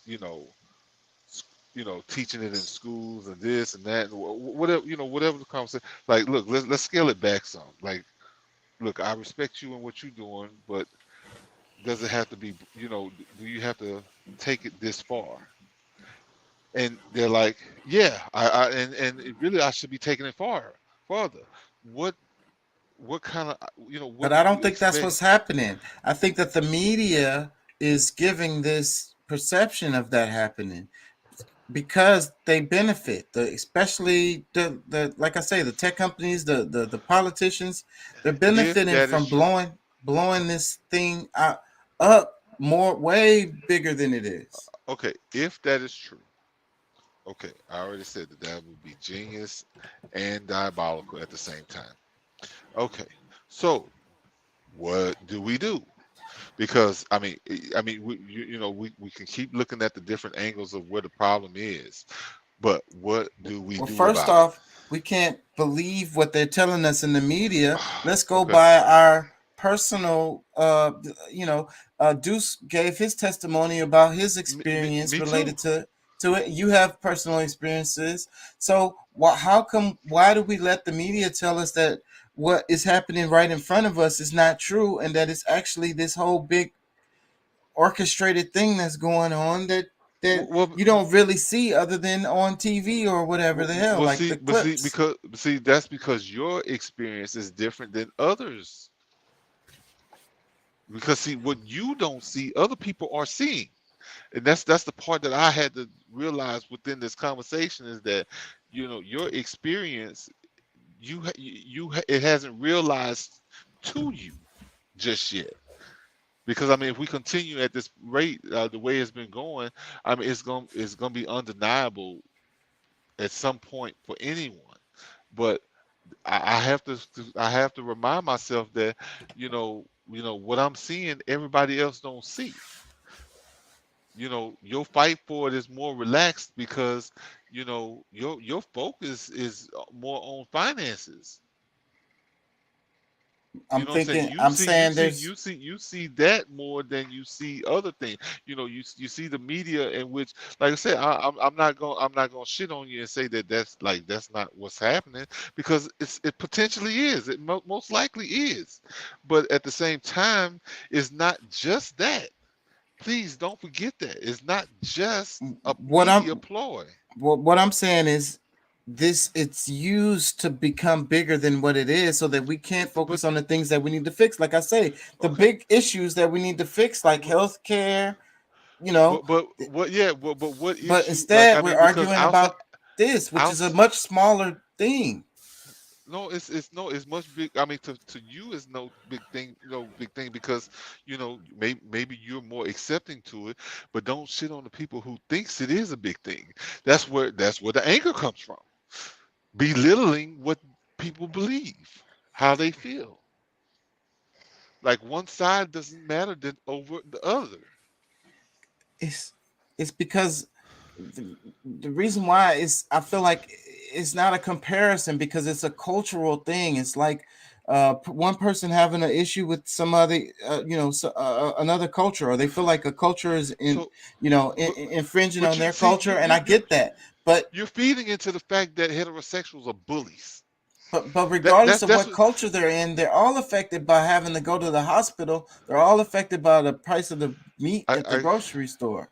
I get it. The gas price. But look, you don't even realize what you just said, or how, what you're implying with what you just said a minute ago, is that practically people who disagree are bullying, because sometimes a gay person just need their ass whooped. You know, it ain't got nothing to do with them being gay, but because of something that they did, because they're a human being. Because human beings do shit, and they need an ass whooping from time to time. Sometimes they just need the ass whooping. And them needing the ass whooping is a big, huge political problem that we need to focus on, instead of focusing on healthcare and these doctors and these pharmaceutical companies and all the money going into politics, all the corruption. Okay, I mean, look, I really wish that, when ending out the show, that we would have more to offer, because I mean, it's really conflict. That's all I can offer. Yeah, I mean, no matter what I say, I'm wrong in your opinion, because like I'm not seeing the big picture, and I guess the same for me. I don't think that you're really seeing the big picture, because like, regardless of what, because I mean, if you truly accept these people for who they are, the gay part don't matter, the trans stuff don't matter. Like, it's other things that's underlining that really is the issue. So, but they're using this, that's more so what they're using in the media, is that the big subject of, oh, these transgenders are not getting a fair shake. No, what are they doing that's stepping on other people's rights? But we can look over that because we're heterosexual. We're we what I'm saying, like, we should be able to accept it because we've had a good life for 1,000 years or 100, or however long you want to mark it for. Like, see, like, I don't think that most people realize that you know, while they're trying to get the rights that they believe they should have, they're stepping on other people's rights. Let me read some more comments underneath the video. This one says, have friends with different political views, challenge them, and let yourself be challenged. Show empathy. Do not hide in an echo chamber. Yeah, don't be a bitch. Say what you really feel. You know, I mean, and I think that if you don't really have friends if you don't have some discourse. Right. If y'all agreeing on everything, so you and I are friends for real. Yeah. You know, but you know, I think it's healthy. You know, I think it's a healthy debate, and you know, like for me, like, because I mean, I scaled back. I mean, it may not seem like it, but to some extent, I did scale back some throughout this conversation because I'm like, okay, all right, you know, well, I get it. You know, some of these things don't matter. Yeah, you're right about the bathroom thing, okay, but at the same time, my thing is, you know, just like black people speak up and say, hey, no, look, whatever you know, perm head saying that ain't necessarily how we feel as people. That's, you know, that's the talking head that, you know, somebody sent out here. They need to do the same thing. It's like, hey, look, straight people, like, we love y'all and hope y'all love us too. And all this stuff you seeing on TV, that's not what we doing. That's not what we, you know, at least the real ones. Like, I mean, somebody needs to speak up, and so that it can comment, like, because we need to speak to each other, and instead of allowing these talking heads to speak for us. Yeah. Amen on that one. Let me read some more comments. It says, it's far harder to hate someone if you put faces on your hated groups to remind us that we're all human and our similarities far outweigh our differences. Plus, people don't get the proper mental, emotional, and physical exercises to work out their hate and find love instead, or at least less hate. Yeah. I think that's good comment as far as like being cooped up in the house and not getting exercise, not you know, seeing nature, not freaking like running around like a kid, and, you know, getting some of that freaking you know, that energy out. Serotonin. Yeah. You're trying to, you know, exert a certain energy to get the right chemicals going in your body, because it does help your mind. It helps everything in your body to, you know, do that. But like, you know, and I mean, that's important for everybody, but I mean, a lot of kids are not getting it. You know, I'm trying to do everything I can to even, you know, get my son to be more active, and which, you know, he is. I think it's more me, because me not being here to have him somebody to play with, because it's, you know, there's a few kids around here, but you know, kids act funny sometimes, you know, and you don't, they don't always want to deal with each other, but you know, Get them in sports, man. Well, see, and I mean, we Get find them in out soccer, we've been baseball, finding or out about something. different. Yeah, we've been finding out about different stuff on the late side, and you know, I guess like my focus have been on other things to where, like, all right, yeah, I knew school year was coming up, and certain things it should have been in the front of my head, but it wasn't, and I think he might have missed out on basketball. I really, you know, like football, because I think here they got flag football and stuff like that, which I'm cool with. But you know, I rather him focus on, you know, baseball, soccer, basketball, you know, stuff like that. That's not, you know, potentially gonna have him like what's his name? So physical. Well, you know, I mean, where it's like brain damage potential, CTE. You know, the shit that what's his name? The pro life choice dude. He's both. He's pro choice life. Herschel Walker. Herschel Walker. Yeah. Him. That's what I'm saying. Okay. Damn. Look. I guess I had a Herschel Walker moment. My damn self. I couldn't think of his name, but you know, I don't want my son to end up like talking like him. You know, so yeah, I give him some stuff that he can still be real active, but he don't have to hurt himself. You know. Let me like read that. Yeah. Let me read a couple more comments. It says, when you have people believing the most absurd conspiracies, Of course, there is hate towards such stupidity, and we all know social medias are responsible for this dumb polarization. Another comment, it says, maybe we should start teaching epistemology and logic in schools. Did they spell that right? Epistemology. Blah, blah, blah. My tongue is twisted. I couldn't see it. I can read it better if I see it. Messing my brain up. Let me read another one. It says, hate is a basic animal reaction to fear. It takes very little brain power to arrive at the desire to hate. Empathy and understanding require more complex logical faculties. Hate prevails where the cost to empathize is perceived as too high. Well, and see, and that's I think, you know, that's a great comment, because I think it's true, because I mean, really, in order to, you know, somewhat put yourself in the other person's shoes, at least the feeling of, you don't have to go and do everything they did, but at least to compromise, you know, like to, you know, juggle that back and forth in your mind. Okay, this possibly this or possibly that, and at least have some consideration for the other person. It does take a lot, and that's the thing that I think frustrates, you know, people that think like me, is because, like, I get it. Like, I mean, shit, I was a Democrat all my life, at least that I felt, you know what I'm saying, you know, growing up around the people I grew up around.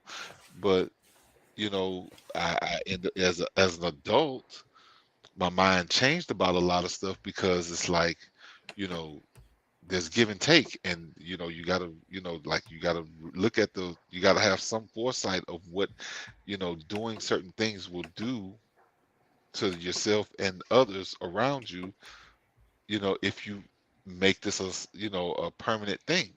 So I think that's one of the things that some people are not, you know, and if you know, on the liberal side, that's kind of more, it's just like, we'll worry about the shit later. I don't care. Like, this is what I want now. Let's just do it. And, you know, hey, we'll figure it out later. Which is not being responsible, in my opinion. What you think, Deuce?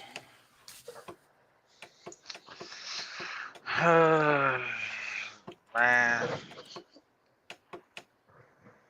I don't know.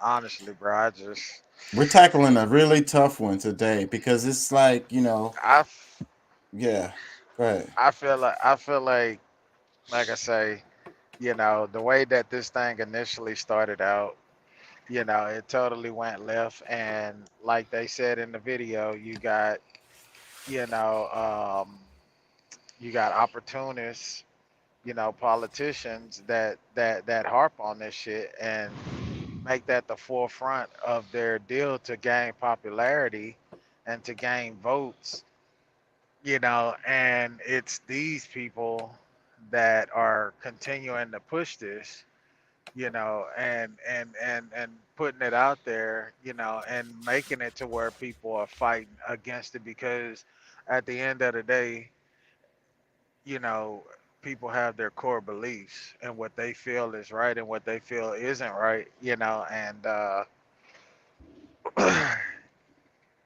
you know, there should be a balance. There's no balance right now.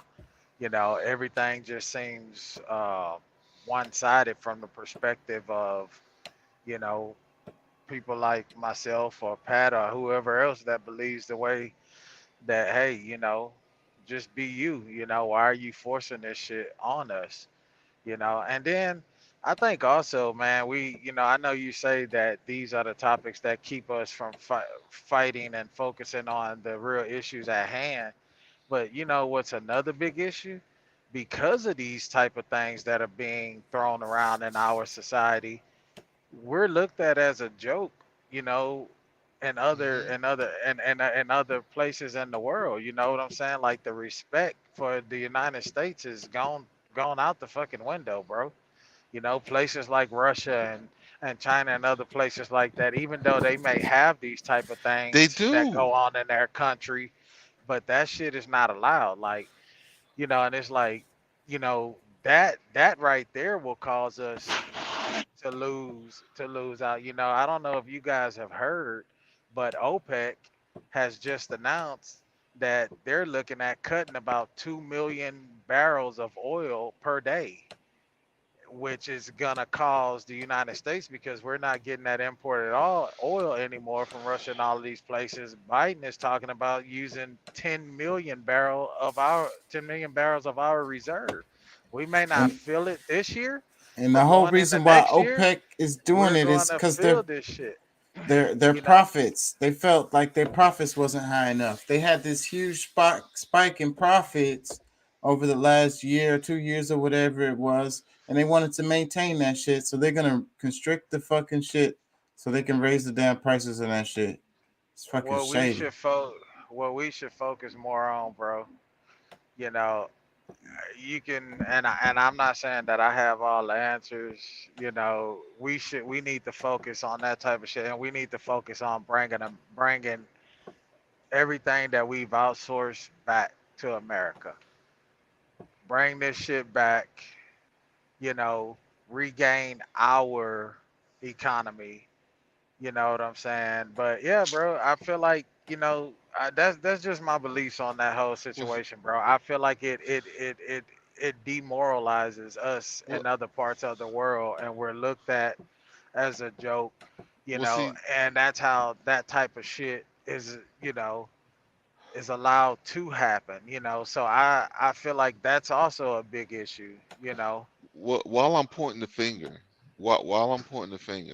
I have to point out that this is what liberalism is getting us, because they're trying to sell us on this green deal that should happen overnight, instead of just kind of like anything that else we've done, that we've kind of just worked it into, you know, our natural lives. And if it's something that people want, it's gonna get bought. It's gonna be realized to be a benefit, because they'll be able to see them, you know. And then, but because you're trying to force something down somebody's throat in the first 2 years of, you know, you being, you know, getting back in office, because I know this is something they was working on when they were in office, you know, when he was in office with Obama. So I mean, I get trying to progress it, but because you're trying to like just have this hard push, and, you know, make people give up things that they got used to. You know, some people are old school, like, you know what I'm saying? Like you can't force everybody to just make this transition overnight. And because you want to cut this to try to push people more toward your green energy, like, bro, like, I mean, like that's actually ruining our economy. Like, if we could. Let me play this. I've been defending it the whole time, but we haven't touched on this part of the topic about the transgender kids. Here, let me play this. People and during a pandemic, I think you should at least be wearing a mask. But for little Annie Rodriguez. You really cared about her and wanted to talk to people who at least put a mask on all the time. What do you think about parents who won't let their kids transition? How do you feel about that? It's not great. Yeah. Yeah. Thank you. Yeah. What do you think about parents who won't let the kids What did she transition? say? What are your thoughts? Not very open-minded. I mentioned she's 5 years old, Okay. and they're against it. You know, she wants to go. She feels strongly about it. How old is she? She's 5. She wants to do the transition now. Correct. As a 5-year-old. Okay. Great. Wow. Thank you very much. Good luck. Thank you very much. But I would say that they do know how they feel. I think you know how they feel. Yeah. I agree. And if they feel like they should go through the steps, hormone, surgery, I think that's more healthy for them. I agree. And that their parents should take a step back and let their kids do what they feel is right. I'm glad that you're doing this. Thank you very much. Really amazing. Thank you. You're so sweet. You know, she wants to go through hormone therapy, surgery, and I think she can make her own decisions in life. She don't know she just got played. Little Annie Rodriguez.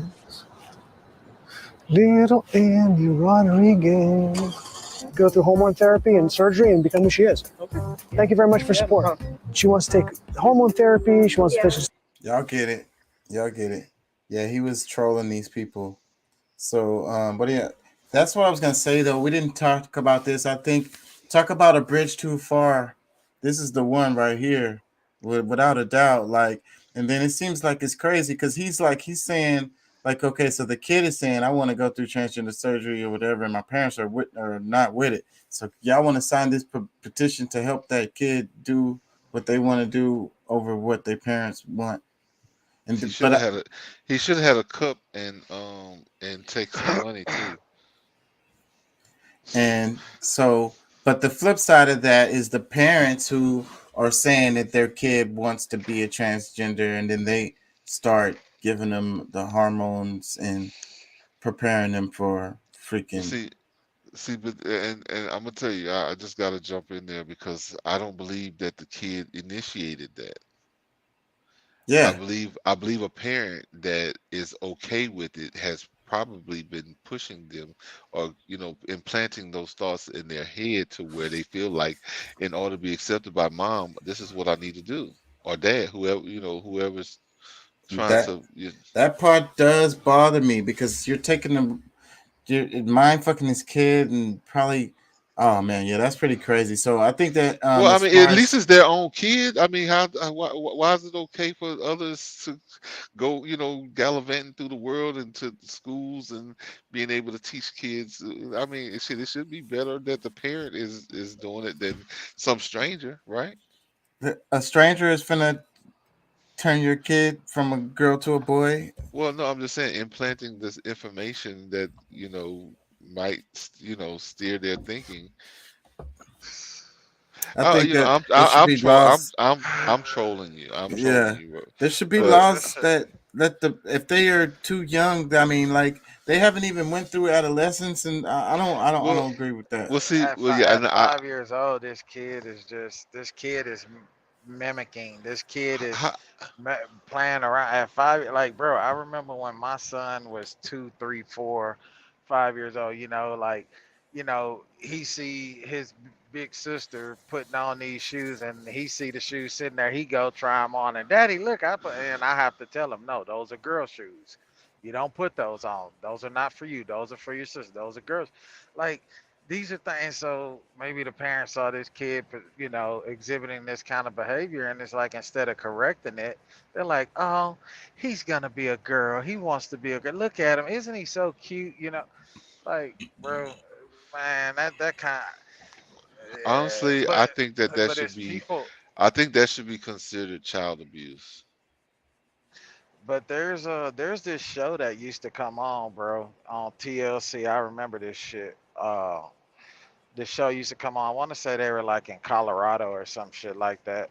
But they had a little boy that said that he always felt like a girl, and the parents were going through with it. And I remember when he was wanting to go through the whole sex change story, whole sex change thing. They went to the doctor that was giving him the hormones and stuff like that to make him a girl. Basically, the doctor's like, you don't have anything there anymore, really, for me to work with to make a full vagina. Like, and it's just like, it's just this kid went spiraling down that whole deal. Like, I don't know, bro. This world is just fucked up, dog. That's all I gotta say. This world is just who benefits from all these transitions? I don't know. I don't give Big a fuck. This world Pharma. just fucked up. Yeah, they do. This world is just fucked up, bro. But see, but that's the thing. See, that's the whole, like, they don't care about it because see, they already want you dead.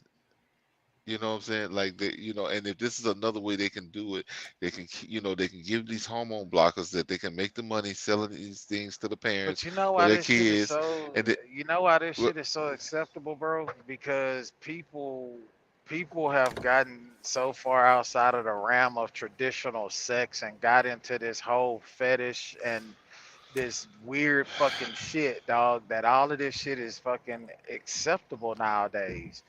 You know what I'm saying? Well, I think for some people it's just totally it's boring. And if we want to talk about sexual perversions, that's going on a lot in the heterosexual community too. A whole lot of extreme sexual perversions. Well, they not changing themselves. Well, I mean, they're not changed. Yeah, I but mean, getting freaky in the bedroom is not like, But see, like, you're freaking with the freaky chocolate talking about is too different.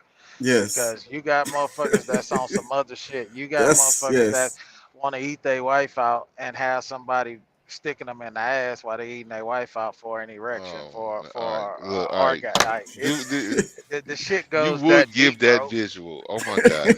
Thank you. Well, I mean, this is a live broadcast news station. God damn it, we just giving you the real.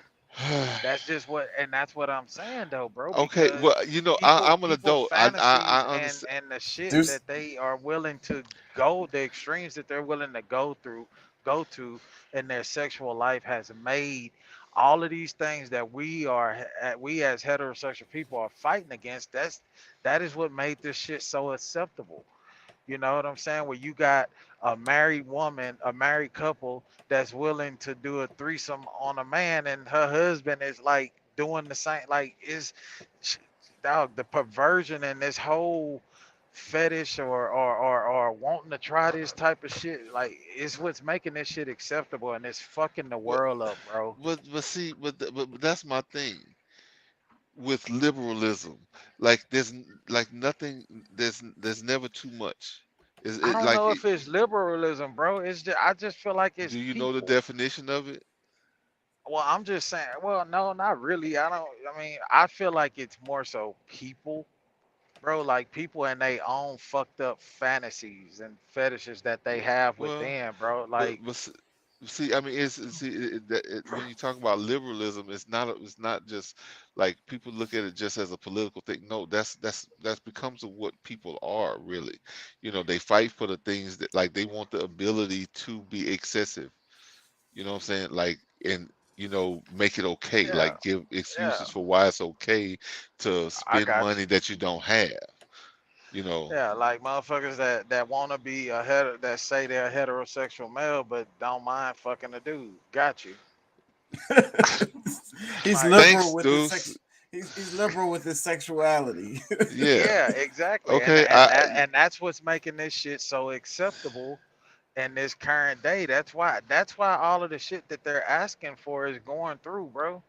That's why because these motherfuckers that's up there in government, they're looking at it, okay, well, these motherfuckers are already doing this shit in their household. I'm quite sure their kids know what's going on. Fuck it. Yeah, we'll Well, let it in the yeah, school. I'm sure. See, and that's the thing. Like, I'm sure they have justified it too, because them being able to take advantage of moments like this is not just because like they saw a opportunity that they were able to. You know what I'm saying? It's not just like, oh, we gonna boggle their minds. They don't, they're not knowing what they're doing, and this is what we're gonna cause them to do. No, these are things that they could already see, and through psychology, you can project what kind of actions will get a certain reaction. Mhm. Yeah, man. Yeah, bro. Yeah. This shit is just, the world is just fucked up, man. And that video of him trolling people. There's people that's out here that feel like, oh yeah, and it's like, I would not, if my son came to me at the tender age of 9 years old and say, Daddy, I think I want to be a girl, and I want, like, nah, bro, you not going through shit. You know what I'm saying? You not finna, nah, bro, because you may have a change of heart. You know what I'm Well, saying? Because the minute you get of the age that I think you okay and your mama don't know, I'm finna go get you some pussy, nigga. I'm gonna be like well, Boosie. My I son get think. the dick sucked. Well, look. I think that if because kids are not stupid, and if you have a rational conversation with them, maybe bring some things to their realization or understanding about the universe and how it works, and having what balance does for the human body, the the like nature itself. Like, having those balances is what really harmonizes our world we live in. So when we get outside of that, we're disharmonized with the universe, But you and know where we're we're at gonna. with it? We're just like, you remember a few months back when we were covering how animals act in the wild, like you portraying homosexual acts. And I think it was the monkeys But it's that so just was rare. going through and fucking, right. But it's like, if you think about it, that's pretty much where humans are. They're just doing whatever.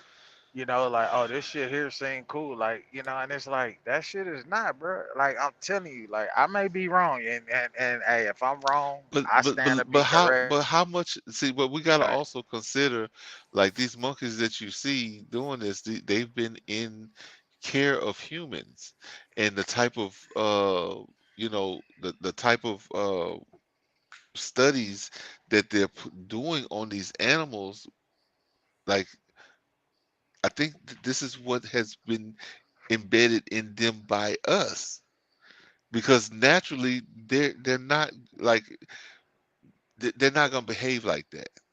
Well, yeah, I mean, yeah, I get it from that point of view. I'm just saying, like, it's just, you know, when you break down the human aspect, and in this day and time, the way people are so free and the shit that they're willing, the extremes that they're willing to go to Yeah, because I mean, for just think about sexual pleasures and things of that nature. You know, I'm just trying to drive that point home that I feel like this is what's making this shit so acceptable in well, our current day. well, and I mean, we can really contribute it to modern medicine, because I mean, we really think about it. Not that we shouldn't understand what these different chemicals do to the body, but you know, at some point realize, you know, because I mean, I guess there are agendas that they see a benefit for them, you know, because they're not using it on themselves, they're using it on others. But, you know, they test these things on these animals first. So for us to start saying that, oh, well, this is what nature starts doing, blah, blah, blah. No, let's really look into it and see, like, how did what we call in nature, how natural is what we call in nature? Because if they've been in the care of humans, in some lab and this and that, the third, like they're no longer just natural beings, just like we're not. Because I mean, even through the food, like all the different things that they've done with the processed foods and things that make us react the way we do, like for a man to end up getting titties and you know, things like that that would like never happen if we were really natural. Yeah, it's something with that, especially with the birth control. Let me read this right here. It says, if you put 100 black ants and 100 red ants in a jar, nothing will happen. But if you shake the jar, ants will start killing each other. It says, red ants will believe black is the enemy, while black believe red is the enemy. But the real enemy is the person who shook the jar. The same is true in our society. Before we start to fight each other, we must ask ourselves, who shook the jar? God bless you. I mean, that's a wonderful statement. I mean, because like this is what I wanted to say earlier, because based on the conversation you're presenting today, I don't think that you have lied. You know, you've like what you're saying is totally correct, because yes, the media, like the people, the powers that be have a lot to do with stirring up the mess. My only thing to add was to add, you know, through it all is that, hey, let's not underestimate the fact that this is some stuff that's really happening. But they have utilized what these people have been doing, or you know, through who knows how much time.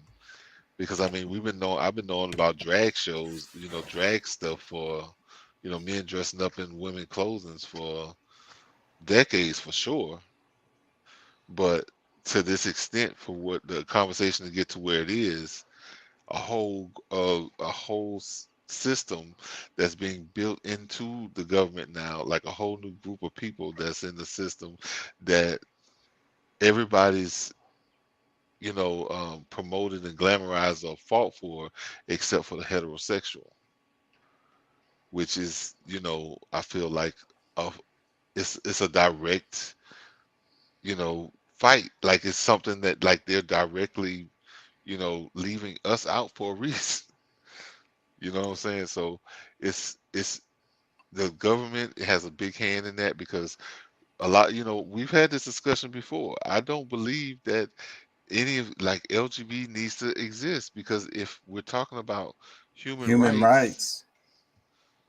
then it's just a human, and that's it.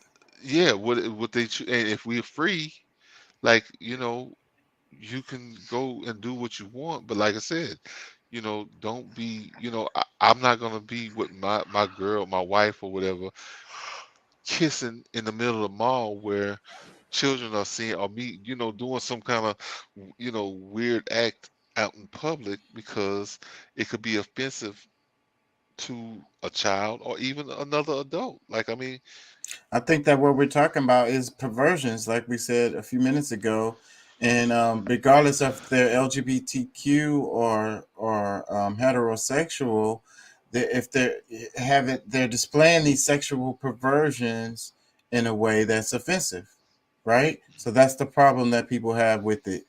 Yes. And not only that, bro, the simple fact that, you know, if somebody gay or whatever is prancing around the mall doing, you know, kissing each other, groping each other, you can't say shit about it. But you got a woman that's in the mall with a screaming toddler that's just simply trying to breastfeed her baby. Everybody fucking complains, oh, she should be in the bathroom doing that. Why would she? And she's completely covered up but breastfeeding her baby. It's totally natural. It shouldn't be offensive. It shouldn't be offensive at all, but motherfuckers take offense to that. That's why I say, bro, this world is fucked up. It's ass backwards. This shit is nuts, bro. And I can't, you know, it's just, it's crazy. I don't have nothing against them. Nobody. Hey, man, live your life, do your thing. I'm not the one to make judgment. I can't judge you at the end of the day. I don't have a heaven or hell to put you in. You know, but me, I'm sticking with the sisters. Where y'all at, goddammit? I think we tackled on me. we tackled a pretty heavy topic today, and I think we did a good job. So anybody out there want to donate? King Chaka ENT is the Cash App. Chunk some change up in there. You gonna have some of them rainbows in here. They gonna donate. Yeah, man. I have to pay to do this show. I was just looking at my damn account. A whole bunch of damn subscriptions came out. Like, damn. Anyways, peace and love. Thank y'all for joining. Thank y'all for listening. For the audio listeners, the Cash App is $ KINGCHAKANT. Yes, sir. I had muted for a moment. Huh? Okay, well, but if you want something, I would just get some stew. All right. I'll be done in a moment. Yeah, but Peace and love. This was a great conversation, guys. I you know, I think this is something that we, you know, really need to be touched on, and, you know, may have been missing for a while. So I mean, I think this is a great conversation, but you know, we got to do something, fellas. Like, I mean, you know, we want other people to be activists. We need to activate too. Right. Yeah. Right. I agree. So let's do it. Let's do it. Peace and love. Thank y'all for joining. Y'all get y'all some rest. Maybe I'll be on tomorrow. I'm not sure. Probably. Yeah, I see PS4 pop up. I'm like, okay, all right, I see what it is. Yeah. Yeah.